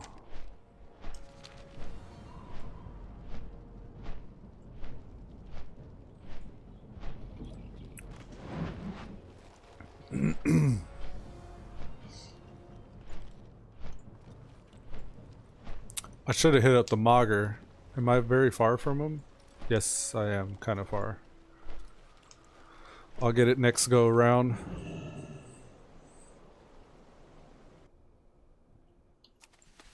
Maybe there'll be somebody with the mount around here. I don't see it anywhere though. Alright, let's go. So we went to Oldham earlier. That was to unlock the zone. Now we're going back to Oldham to get a look at these I don't even know what they're, the Visions of N'Zoth, I think they're called. I'm not sure. It's like learning that we gotta click those little dailies. It's like a daily portal. And I don't know if those are like alternate timelines or if they're like I don't even know. Maybe it's like the horrific visions where it's like the horrific vision of the potential future for Stormwind or Orgrimmar when you're doing the vessel attempts. I think that's the case. I think they're like mini versions of that. Nothing unusual out here.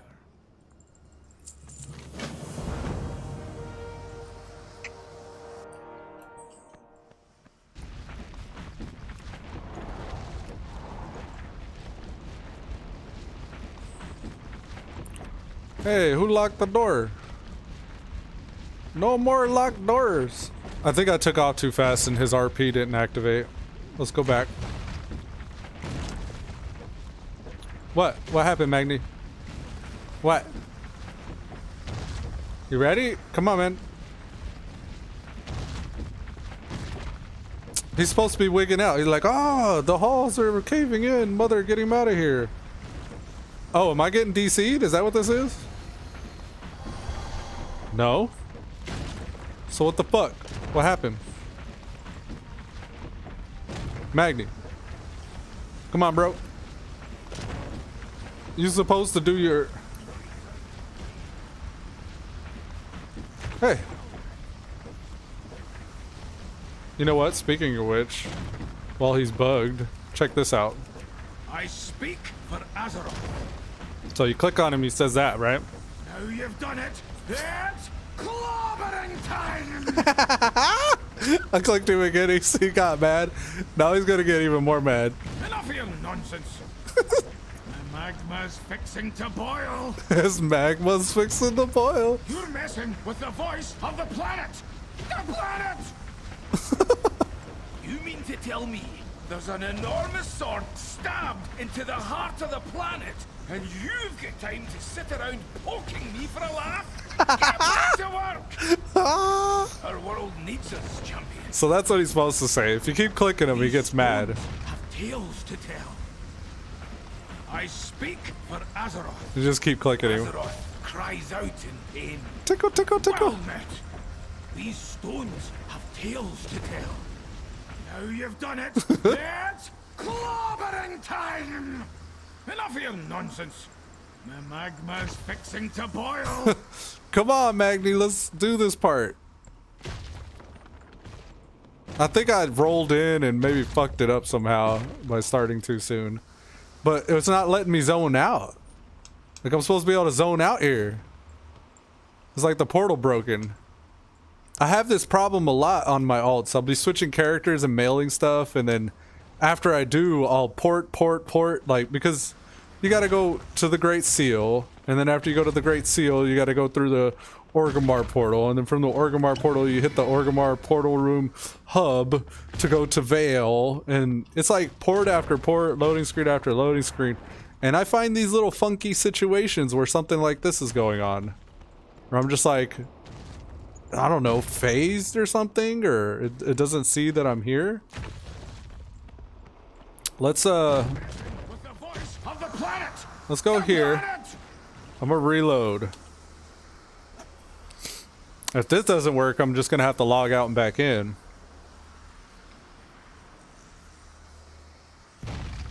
Okay, you ready now? You mean to tell me Let's there's go. an enormous sword stabbed into the heart of Nah, the planet, it's not working. and you've got time to sit around poking me for a laugh? What Get the back to work. fuck? Okay, I'm gonna log out. And then we're gonna see what's up. And I'll log back in. He's supposed to say like, oh mother, the entrance is caving in. Port our hero out of here. And then he's like, hey, I'll see you around. And he leaves. And then I get ported out.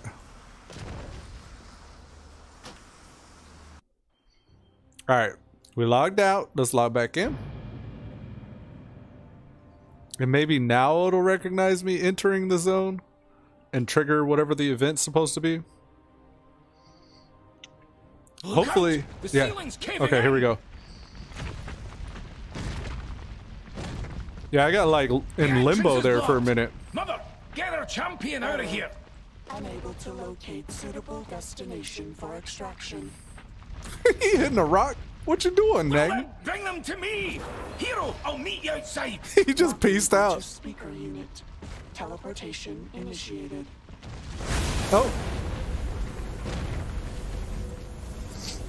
Okay, so Magni teleports first, and then I get That was teleported too to close him. for comfort. Let's go, champion.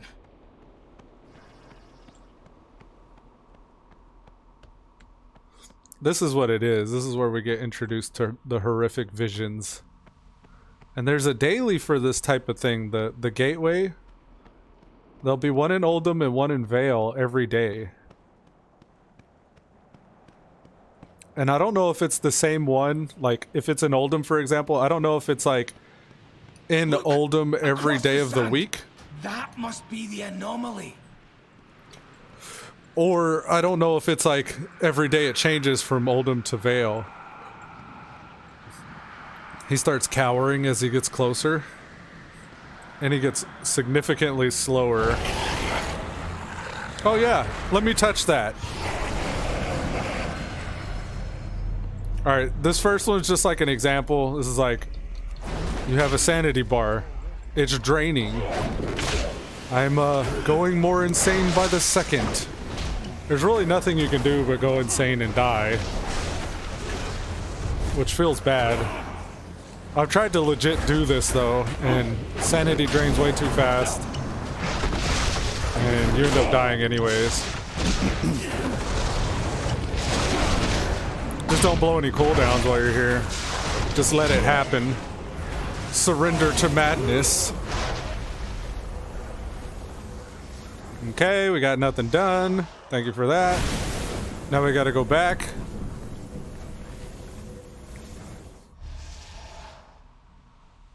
Was that Nazar's doing?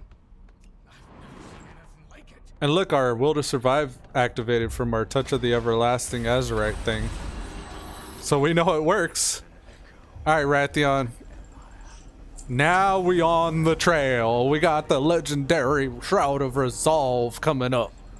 We just gotta do his little scenario. Beginning the descent. So we gotta discover the location of the object mentioned by Rathion. And it's basically just in the Burning Steps where Molten Core is. So we gotta go to Molten Core. And it's actually Blackwing Descent, or Blackwing Lair, or whatever it's called. The quickest way for a Horde character, Alliance you could just fly from Stormwind. But for a Horde character, the quickest way is Orgrimmar, and then go up to where I hit that Uldaman portal. Instead of going to Uldaman, you go to the Twilight Highlands. And then from the Twilight Highlands, you can just fly. And actually, it even tells you, if you're tracking the quest, take the portal from Western Earthshire. Oh, look, someone did the legendary staff.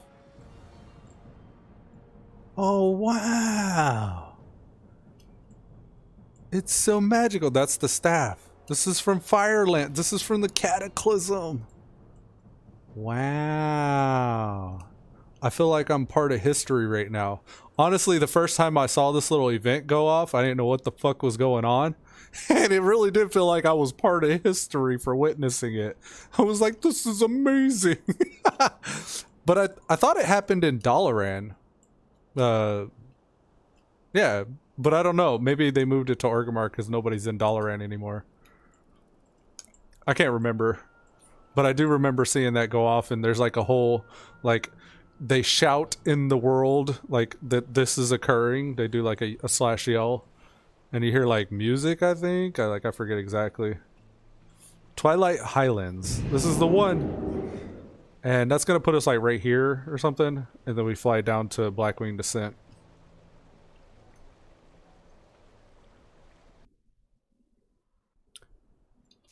Here we go. And I want to say from here you can even see the mountain. Yeah, I think that's the mountain up there. What you're looking for is the little smoky bit. You're gonna see a smoky bit. And you just go in to the side of the mountain. It's the only structure that's jutting out from the whole mountain of Blackrock Mountain. I don't know if you see it from here though. I think you might. I don't think we're close enough for the smoke. From Stormwind, you gotta fly a little bit around the mountain so you don't see the smoke coming out right away. And this isn't even it. I think it's a mountain behind that one. I wish you could manipulate the scale of the world with that Vorpex add-on. I could play World of Warcraft with the Rift, and it's actually pretty fun. It's pretty cool to play it that way because if you try not to do it immersively, if you just do it as if you're watching something on the screen, you can actually have like a big theater screen in front of you that's like backlit with the ambience of the colors of the screen, and you're just kind of floating in space playing WoW on a huge ass screen. And that's kind of cool. But you could also go like first person, and as you look around, that's like your camera's right click, you can sit there and look around like that and be in World of Warcraft. The downside is with the Oculus, when you're super zoomed in, even though this is at least 1920 by 1080p resolution, the little headset doesn't get that much detail in the resolution, so it does look a little pixely, but it still looks really cool. And you can tell it's not exactly scaled for use of the Oculus. I'm back. I had to work call. Sadly, I've tried the VR and it makes me so incredibly dizzy. What did you do on the VR, the one and only PZ? Because if I do Skyrim and I don't have it set up properly, Skyrim VR, I even get dizzy with that thing on. And the Vorpex add-on that I use to play games that aren't meant for VR, like World of Warcraft or GTA 5, those, if they're not scaled properly, will fuck up my eyes as well. Borderlands. I didn't know you could do Borderlands. Is it actually a VR program though? Because I noticed a lot of those games that aren't made for VR that are ported over, those will mess you up. Those will really get you all dizzy, and it gives me like a little migraine behind my eyes. And the problem is, the reason why is because you're like going cross-eyed a little bit to keep it in focus. And you don't realize like you're sitting there cross-eyed for like an hour and you take it off and your eyes are all strained and fucked up. But yeah, I'd only recommend playing games that are actually made for it, which is a little bit of what my rant was about just now. Like Beat Saber, if you play Beat Saber that's made for the VR with the VR in mind, those type of games, I have like Boxing VR and Thrill of the Fight, and there are a lot of them that are made for VR that don't mess with my eyes, and I could play for hours. Like I could play for 4 or 5 hours straight, and like with Beat Saber, I'm sweating. My entire shirt's just drenched in sweat because I'm just sitting there swinging my arms and squatting and shit. It's really good for just that, just like a little workout. You actually get a little bit of a workout playing that. I got some Beat Saber videos. I did with the green screen. I put it up on a wall and I actually like am floating in the game playing. So that's actually pretty fun. Pretty cool. But yeah, any game that's not actually made for VR, those are gonna mess you up, unfortunately. And you gotta take regular breaks if you're gonna be pushing it like that. Like, I would say just every 20 minutes or something, set a timer. Get out, go outside, look at different distances. Like off as far as you can see, and then some stuff up close. But yeah, I mean, it sucks when you play a game like that, because I think the last time I played Skyrim, I did it for like maybe a month. I was playing Skyrim in the VR, and I got so sick one day because I was doing something different. I forget what it was, but I'm normally a melee, and I think I was doing something like compensating for like the melee class I was playing with the way I was looking at stuff or something like that. I don't know, but I got a headache and it lasted for like 3 or 4 days. I had this like migraine pressure. I was like, nope, took a break. I couldn't play it for a little while. So yeah, if I'm gonna mess with the VR, I generally try to play games that are made for it. But yeah, I got that Vorpex software, which is made to port games over, like Star Citizen. I did a Star Citizen VR, which was pretty fucking cool actually. Any game where you're sitting in a cockpit is generally good. Like Elite Dangerous, if you like space exploration stuff, Elite Dangerous works seamlessly. Like, it's not made for VR, but it was ported after the fact. And since you're in a cockpit and you're sitting still, that does a lot less to your sense of like depth perception and stuff. So yeah, it's really cool. Yeah, there's a previous Borderlands for VR. Oh, okay. I've not played any first-person shooters really. I don't really know how that would work, because you're like aiming down the sights, so there's a lot of depth perception involved with those FPS games, where you can kind of like look at your sight aperture or look off in the distance at something. It just sounds like it would mess you up.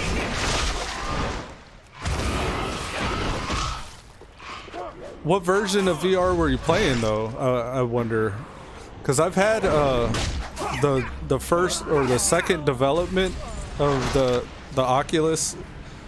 Actually, it was called the Oculus DK2, so it was like the second iteration of Oculus, and that was janky. That was, and it wasn't a very good screen or anything like that. But you got to do like little sit down.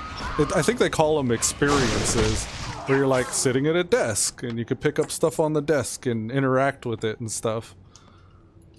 But the Rift here, I got the Oculus Rift S, is leaps and bounds better than that was. And it really makes me excited to see what like future iterations of this type of technology is going to be.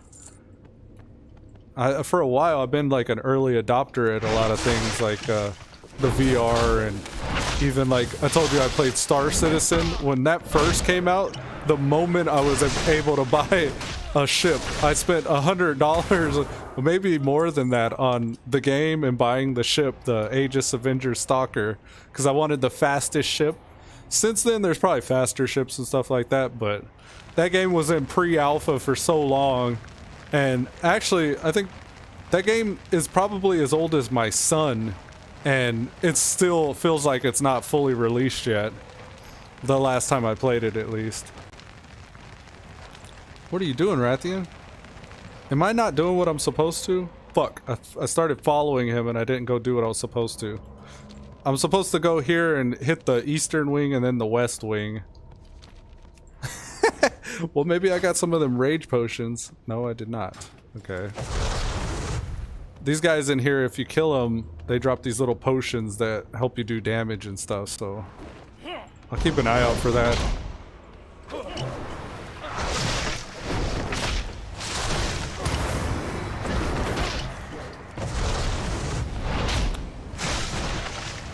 Let's go, let's go.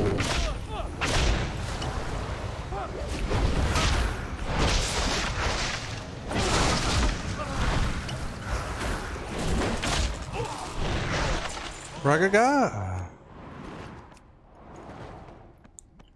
I usually skip a lot of this stuff. Cultists have repurposed the alchemy lab to experiment on. That's the thing with a lot of these scenarios. You don't actually have to do everything that you would think. Most of the stuff is just like triggered off of completing one little objective or something. And I usually try to skip ahead to that objective if I can. And just speeds things up a little bit if you're a tank or a healer. Because I've actually done this as a healer on my holy priest. And it's not too bad actually. It takes a little longer, but you're definitely, there's no threat of dying, which is comforting. Alright, there we go. There's one of those experimental vials I was talking about.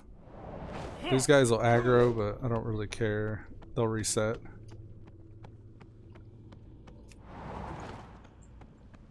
Now we're over to that one straight ahead. They make you do a lot of running. I may actually just... What's better? Chi Torpedo or Tiger's Lust? I wonder what has the most uptime per yard of movement. I'm tempted to get Tiger Lust. I used to run with Tiger Lust. I think it's pretty good. I won't waste it. I'll just chill. We'll just grab all this.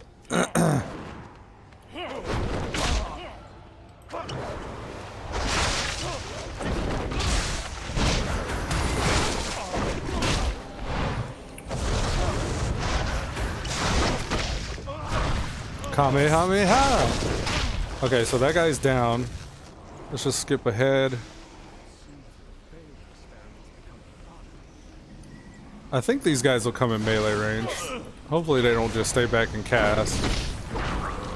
Group up. Yeah, group them up. Come on. Gather round.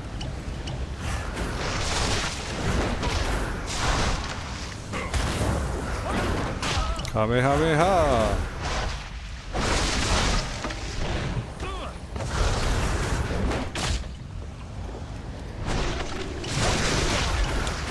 Oh, my Breath of the Everlasting went off. My will to survive. Alright, check it out. We got these 3 potions. Let's heal up. We're gonna pop all our damage cooldowns and take this dude down fast. Raga, raga, ragaga. Alright, there it is. We got damage done increased by 90%, but damage taken's increased. Oh look, Zen meditation. There's rarely an opportunity to use Zen meditation. But when you can, it feels kind of nice. It's almost like the Pally bubble in a way.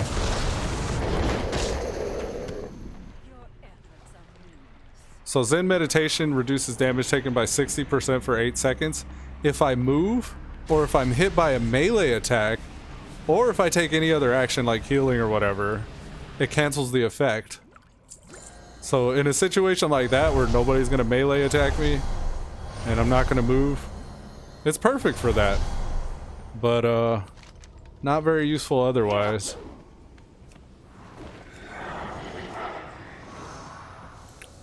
Look at the ox. There you go. Look at the oxy. It's like a hacker or something. And earlier I cleared this side so I could just go up the ramp to the right here. We're about to get our cloak. It's getting closer. Champion, watch out. Okay. Everybody was RP combat. Dugga dugga dun dun dun dun dun. I've been watching a lot of little Bruce Lee movies and stuff lately. And what's funny is like it's not actually any Bruce Lee movies that I've been watching. It's The Last Dragon. I watched The Last Dragon. I actually bought that on Amazon. Really good movie. And I think it's called Dragon, the documentary told by the wife of Bruce Lee in her book. It's like based on the book Bruce Lee's wife wrote. Watch that one. That one was cheesy as hell. Didn't really stand the test of time. Some of the combat's though still okay, but it wasn't that great. Not as good as I remembered it being. I need to I've never really actually watched the legit Bruce Lee stuff though. Like Enter the Dragon or Fists of Fury or any of the movies that he made. It was a little before my time. Which, I mean, the one and only PC, you probably get that. You're about the same age as I am. Our older brothers would have done that. But I'm the oldest of all my brothers and sisters, so I didn't really have an older brother that was into stuff like that.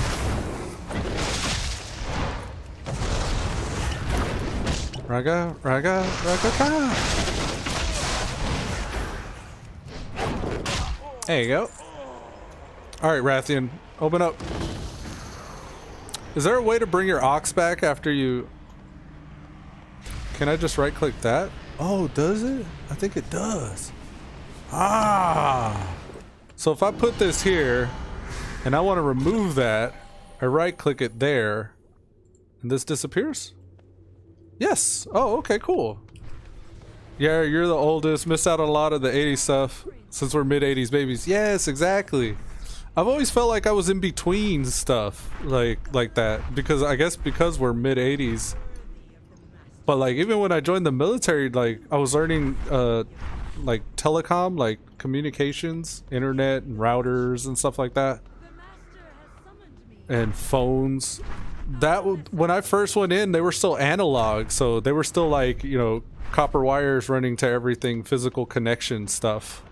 And line of sight radios and analog communications. But while I was in, the military was transitioning from all that analog stuff to like the digital age. So I kind of witnessed some of the transformation of the military from analog to digital. So that was kind of interesting. But a lot of cultural stuff too, like movies we grew up on and all this. I was never really like in the middle, like I never really felt like I was part of those cultures. It's weird. And I'm half white and I'm half Mexican, so I was kind of even in between cultures growing up. So like I've always felt like I was in between stuff. Which I guess is why I'm like, I don't know, I kind of feel like I play like I'm a loner or something like that. Because I really am just like almost playing this MMO as a single player game. And I'm comfortable with that. I'm like, I've lived here for a while, so kind of know how it is. Oh no! Well, I don't think I'll have any really threat of dying. Should be okay. For some reason, I thought I was going to aggro everything just now. But yeah, I've always felt like I've been in between. Which isn't a bad thing. I fly under the radar a lot. Like, even in the military when I joined, there was a lot of bullshit that the old military would make you do or that you'd have to put up with that I didn't really have to worry about while I was in. And I even saw some of it transitioning out. Ha ha ha, as I do, play it very single player style. And it lets you, and that's kind of a good thing, but it's kind of a bad thing too. The way the game, it caters to single player gameplay. But I mean, honestly, like you should be able to choose whether or not you want to do multiplayer stuff, but at least the old, I think the resurgence of classic WoW's like kind of got people reminiscing of a time when you needed other players. You actually used to have to rely on other classes and roles and stuff to help get you through things. And now you're so self-sufficient. You got your own heal, you got your own defensive cooldowns, and every individual character is kind of just like just as good as grouping up in a party to do certain content. And you could choose the content that's just single player and have, you know, endless hours of gameplay. Yeah, I get sad that I don't get the community feel sometimes, but then I remember how difficult it is to deal with people. Yes, exactly. I hate being held hostage to a toxic healer, and I remember that a lot. A lot of the times back in the day, you'd be pretty much held hostage to a toxic tank. It was almost always the healer though, but sometimes it was the tank, and you just had to suck it up. If you wanted to get through that run, you had to just listen to what the man says, and then just do like a trolley, like, you know what, this ain't worth it, pull everything and leave type thing. I was never really like that though. I was never. If somebody was toxic, it would usually end with me. Like, I wouldn't continue to promote toxicity. I'd just be like, well, it sucks to be that guy, and I'm sure he's dealing with a lot of IRL stress that he has to go and like lord over his power with others in the video game. I think LFR killed the community though. I honestly do think that the group aspect to play and everything like that,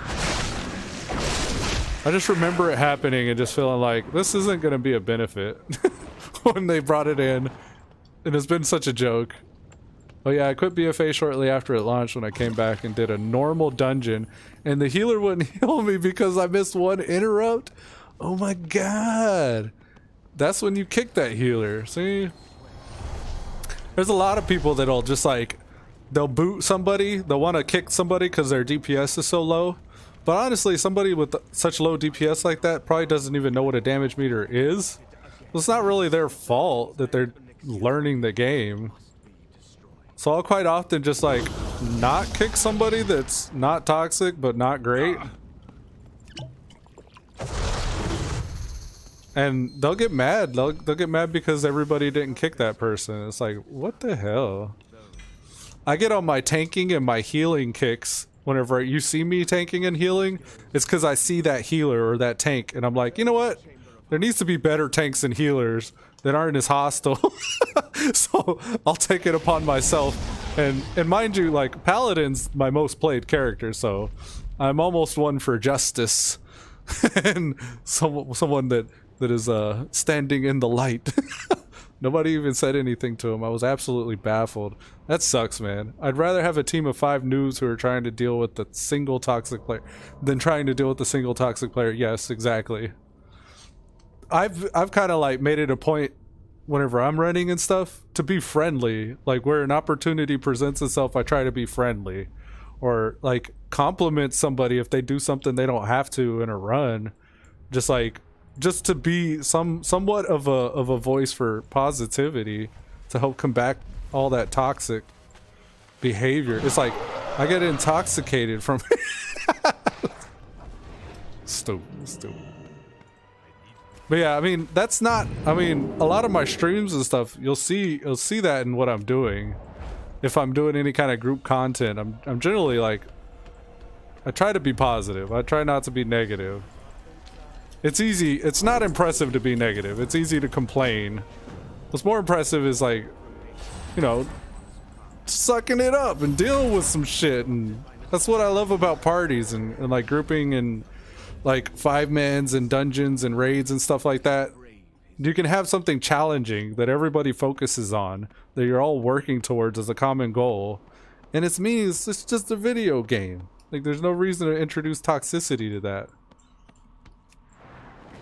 But like, you can actually make people feel good about themselves if, you know, shit hits the fan and somebody pops that cooldown, or somebody does that even just moving in the field, like a DPS could taunt in the right situation if you're like a paladin with the taunt, and pull something off of the healer for an instant, and kind of like save the day in just this one little pull. And I'm always keeping my eye out on that. Toxic behavior leads to your character. Yeah, I wanted Drunken Master, like some kind of a Drunken Master name, but I think with Intoxicated, the one that I was choosing was taken, so I ended up just having to name him Intoxicated.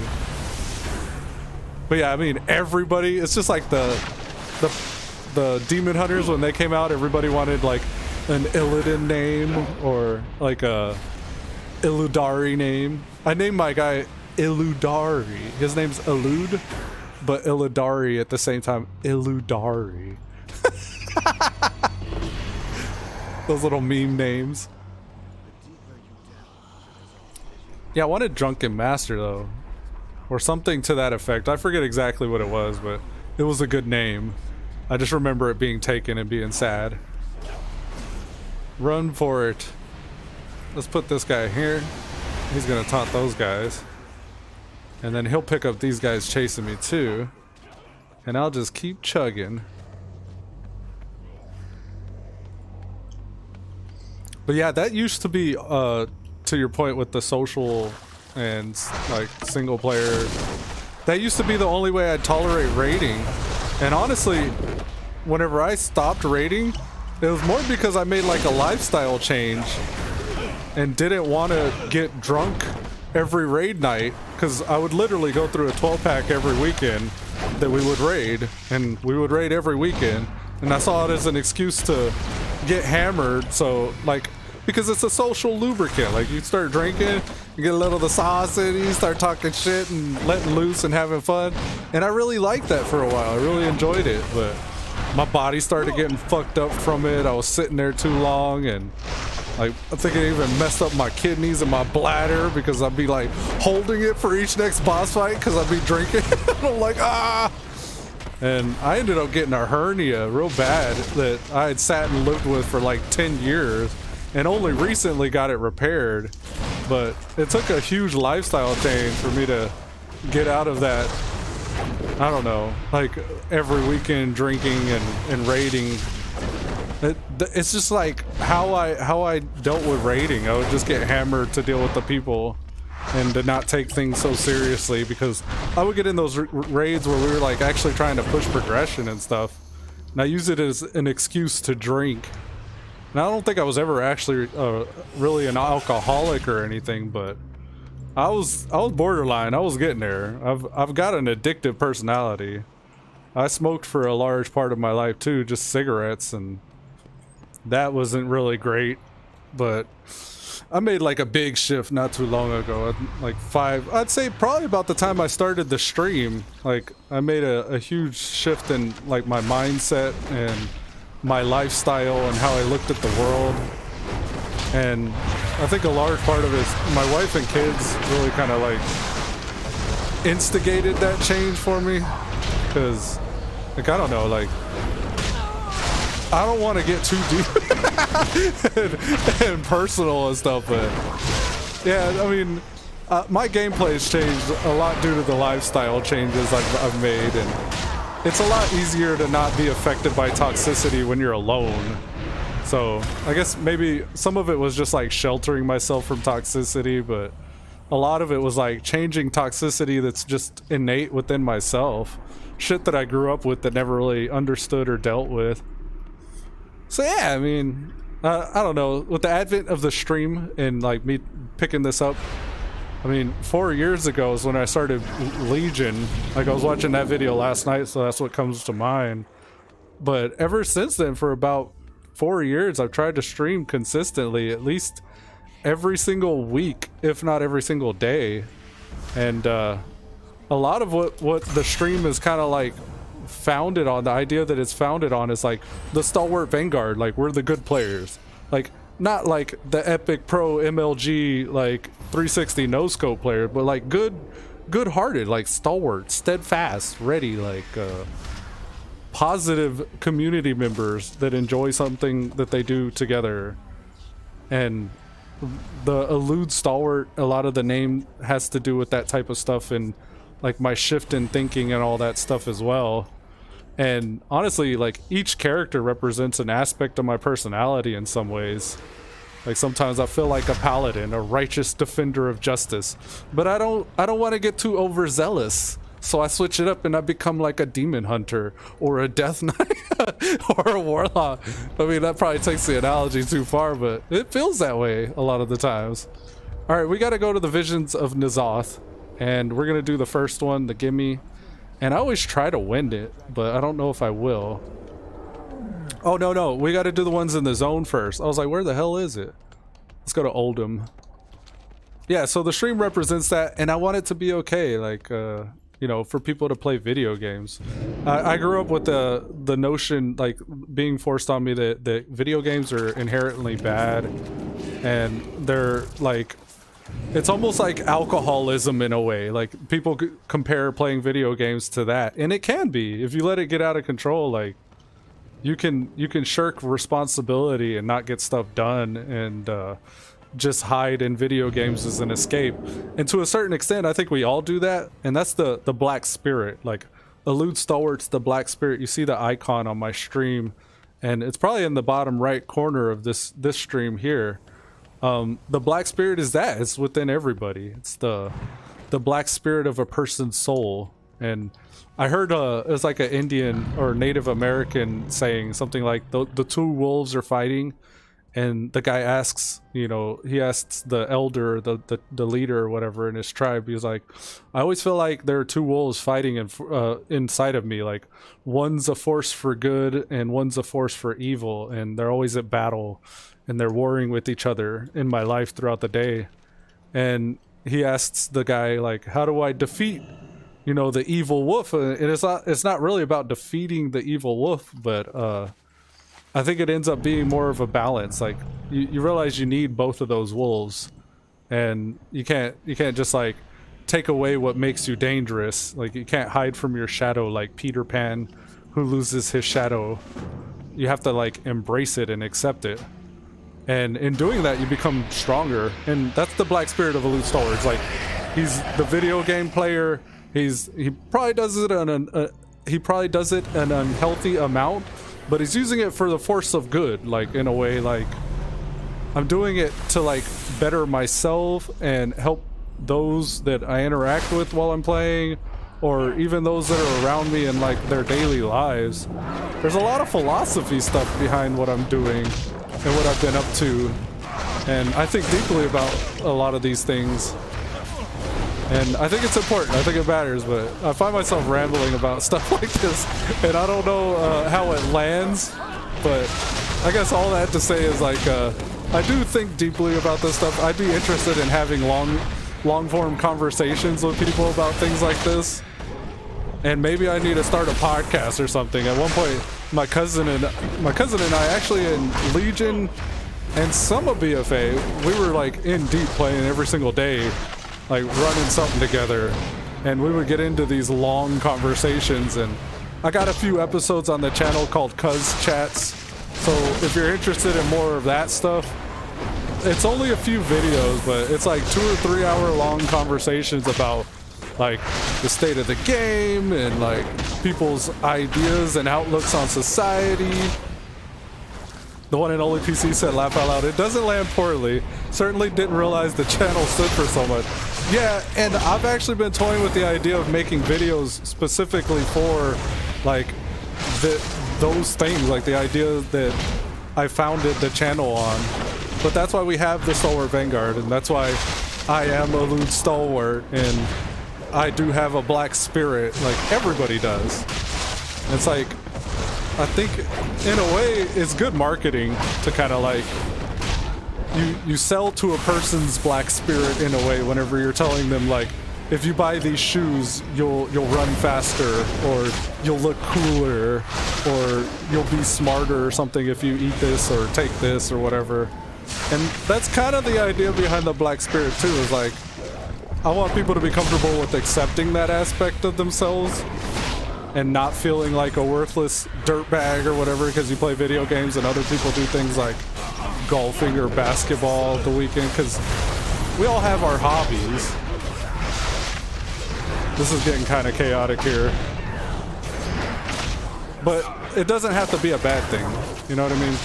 I think there's a lot of good with the Blizzard community specifically, because they do like conventions and you get to go to like meet people in your guild at BlizzCon, and ultimately like that's what I want the Stalwart Vanguard to be, like a public meetup at BlizzCon once every couple years or something.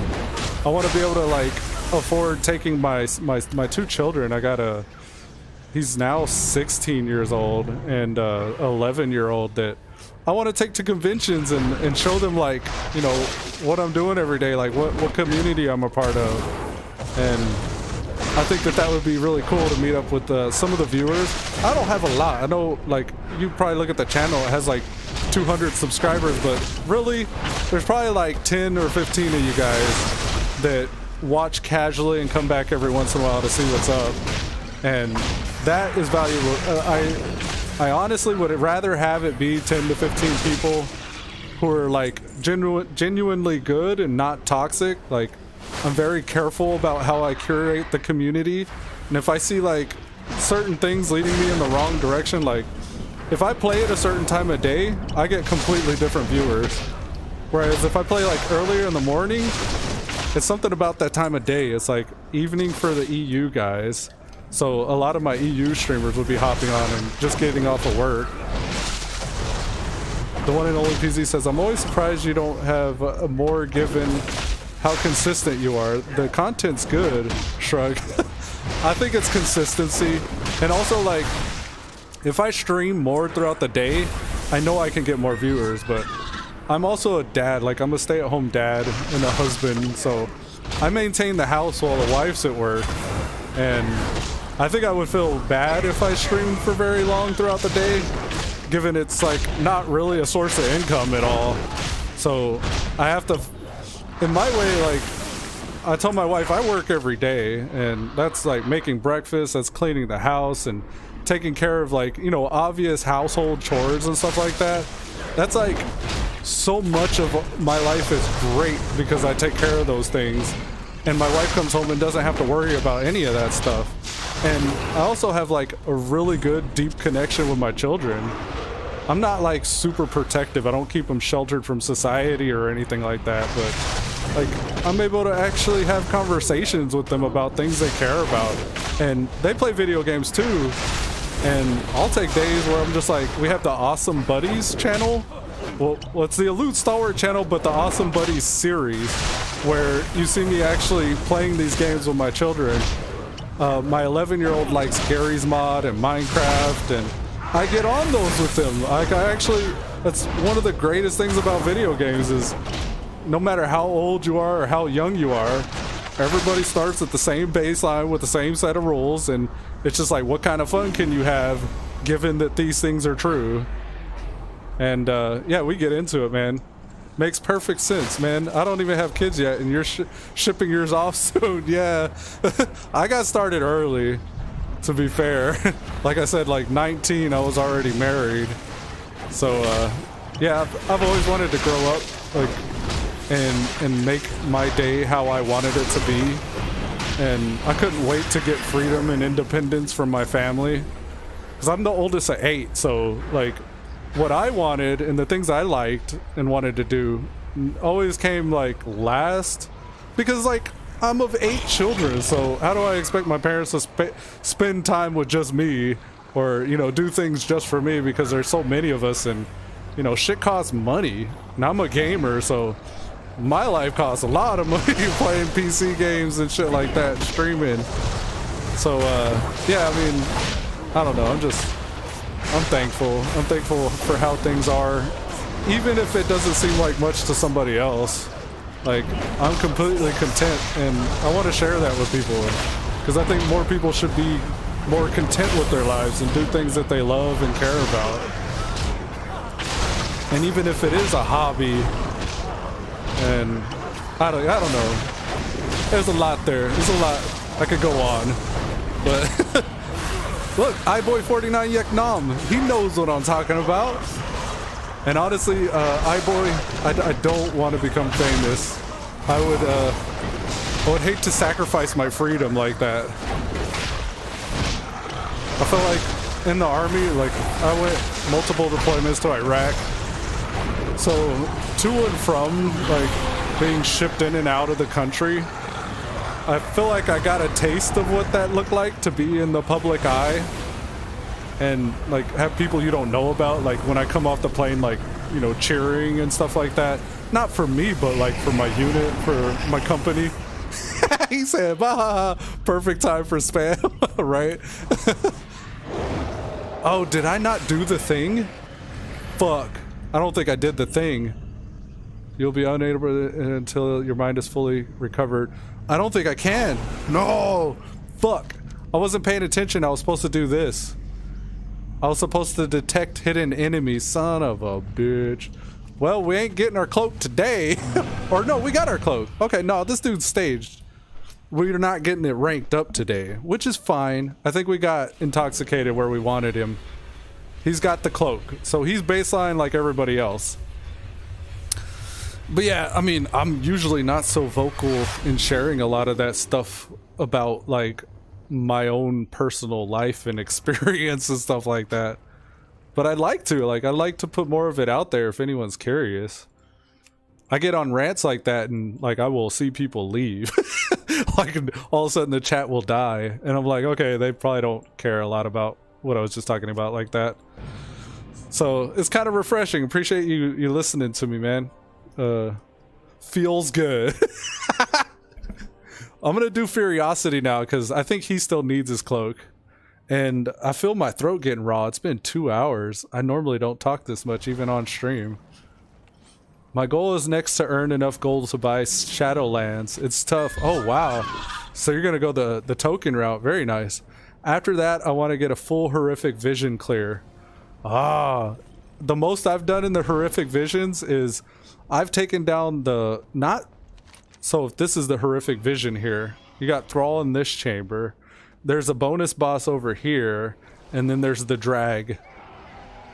I think I've done this part and the drag and then Thrall, but I've never done the extra bosses like in the Valley of Wisdom or the Valley of Honor. And Stormwind, I've never even gotten past Illyria in Stormwind in that one. But I would like I'd be down to run with you if you care to do like a group one. I realize you can spec for more of a single player experience at that Titanic panel or whatever, or you can have like your group be buffed in many ways. And I think you have to be set up that way to run with people. You have to actually deliberately pick the group options. I saw Asmongold. I watch him and every once in a while, and I was on Asmongold kind of marathon for a while for like the past few weeks. And he normally solos his. He did one with the group and he set up as a solo guy, and I could see that he suffered from that. So I think maybe I'd pick an alt that would be my group guy and just like do the group stuff with him. But yeah, I'm gonna pick, I don't know, I don't know at what point I am in this chain with Furiosity here. I want to say it's the War Chief's order. Maybe I need to hit up Borealis. Let me see something. Okay, Ferocity's not even unlocked Nazjatar. Otherwise all this Benthic stuff will be lit up. Yeah, man, that'd be awesome. I wish Horrific Visions wasn't behind 10k coalescence cost. It's so much fun, then you get locked out. Yeah, you could do your dailies and get the coalescing stuff, but eh. And that thing I just did on Intoxicated, where I ran that little vision and didn't do the objectives, you could do the objectives for that and then stay in there and keep on running and get more coalescing essence that way. I don't know if it's a very meaningful amount, but I usually do the objective first and then collect as many of those coalescing things as I can. But yeah, hit me up, the one and only PZ. I'm going to remember you were Shinjin on the BattleNet and Pin Zone, right? Pin Zone. I'm going to remember you. And next time you get a chance, we can run that. I'd be down. I need to get to Borealis. Borealis. I'm in Borealis. I'm in the Horde Borealis. Sometimes my colors show. I'm a little bit of a traitor. There's some people that get mad when they find out that I play ally. They're like, "You're an alliance scum," and I'm like, "Yeah, I guess I am." Absolutely, yeah. Name's Pinzone. That's your BattleNet name. You're usually on in the morning before you go to work for like an hour or two. Okay. I generally, it's almost 11 a.m. here. But the latest days I stream is 11 a.m. So you've kind of caught an extended stream today. But I wake up at like, you know, sometimes 5, sometimes like 4:30, 5 a.m. and I do like all my morning routine. Like I do stretches and some exercise and stuff like that, and hang out with my wife before she goes to work. And then I start the stream usually around 6 a.m. on most days. I think today it was more like 8 a.m. but anywhere from 6 to 8 I normally start. So having known that here, like maybe I'll hop on at like 7 a.m. and see if you're around. We could do some group visions, because I've honestly wanted to see what the group ones look like. Okay, so we have to head to Tiragard, and honestly I think I just picked up Send the Fleet before I even hit this. But yeah, I'm gonna get working here on Furiosity, and when we do the group visions, I'll try to find somebody that's more geared, but don't expect me to have a lot of gear. We may struggle through a little bit, because I think the furthest along guy I have is kind of set up for single player. I don't know what it costs or how long it takes to respec that little console to multiplayer, but we'll figure it out. So you're Central Time then? Yeah, I'm server time for this server, but yeah, Central Time. It's 11 a.m. for me. It's almost noon in Eastern Time. Okay. So the earlier I wake up, the better, or the earlier I could get on, the better. I'll keep that in mind, man. You'll see me online, I'm sure. But yeah, I think I'm going to go ahead and wrap up the stream here. It was really nice talking to you. Refreshing to have somebody to speak to in chat here. But yeah. With that, folks, we're going to wrap up today's episode of Elude Stalwart Plays World of Warcraft Battle for Azeroth. I appreciate you guys tuning in, and you, the one and only PZ rather. You just joined a group and click the door, not a ton of setup. I don't have any super geared tunes either. Most of I've done is 3 chests. Okay, cool. Yeah, the setup, I mean, was like that little panel that you can spec to. You can actually make a multiplayer thing. I think it's better to do it that way, but I don't know. All right, man, have a good day. All right, then, take it easy, man. Until the next time, folks. Oh, hold on. We got to do it right. I didn't realize he was so quiet. Until next time. Until our paths cross again. Until our paths cross again. Peace. Later.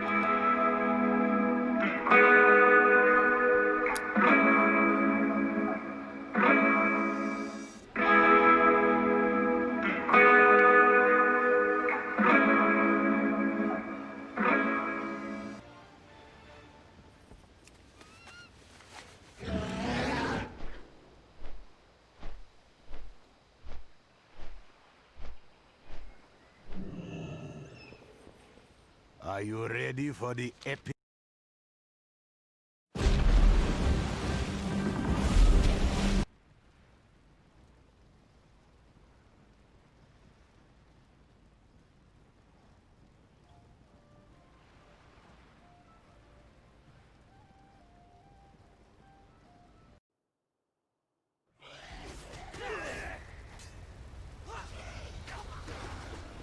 You're back on your feet.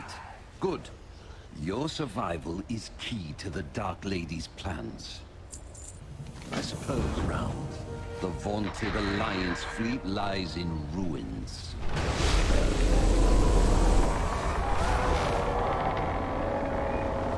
Not so fast.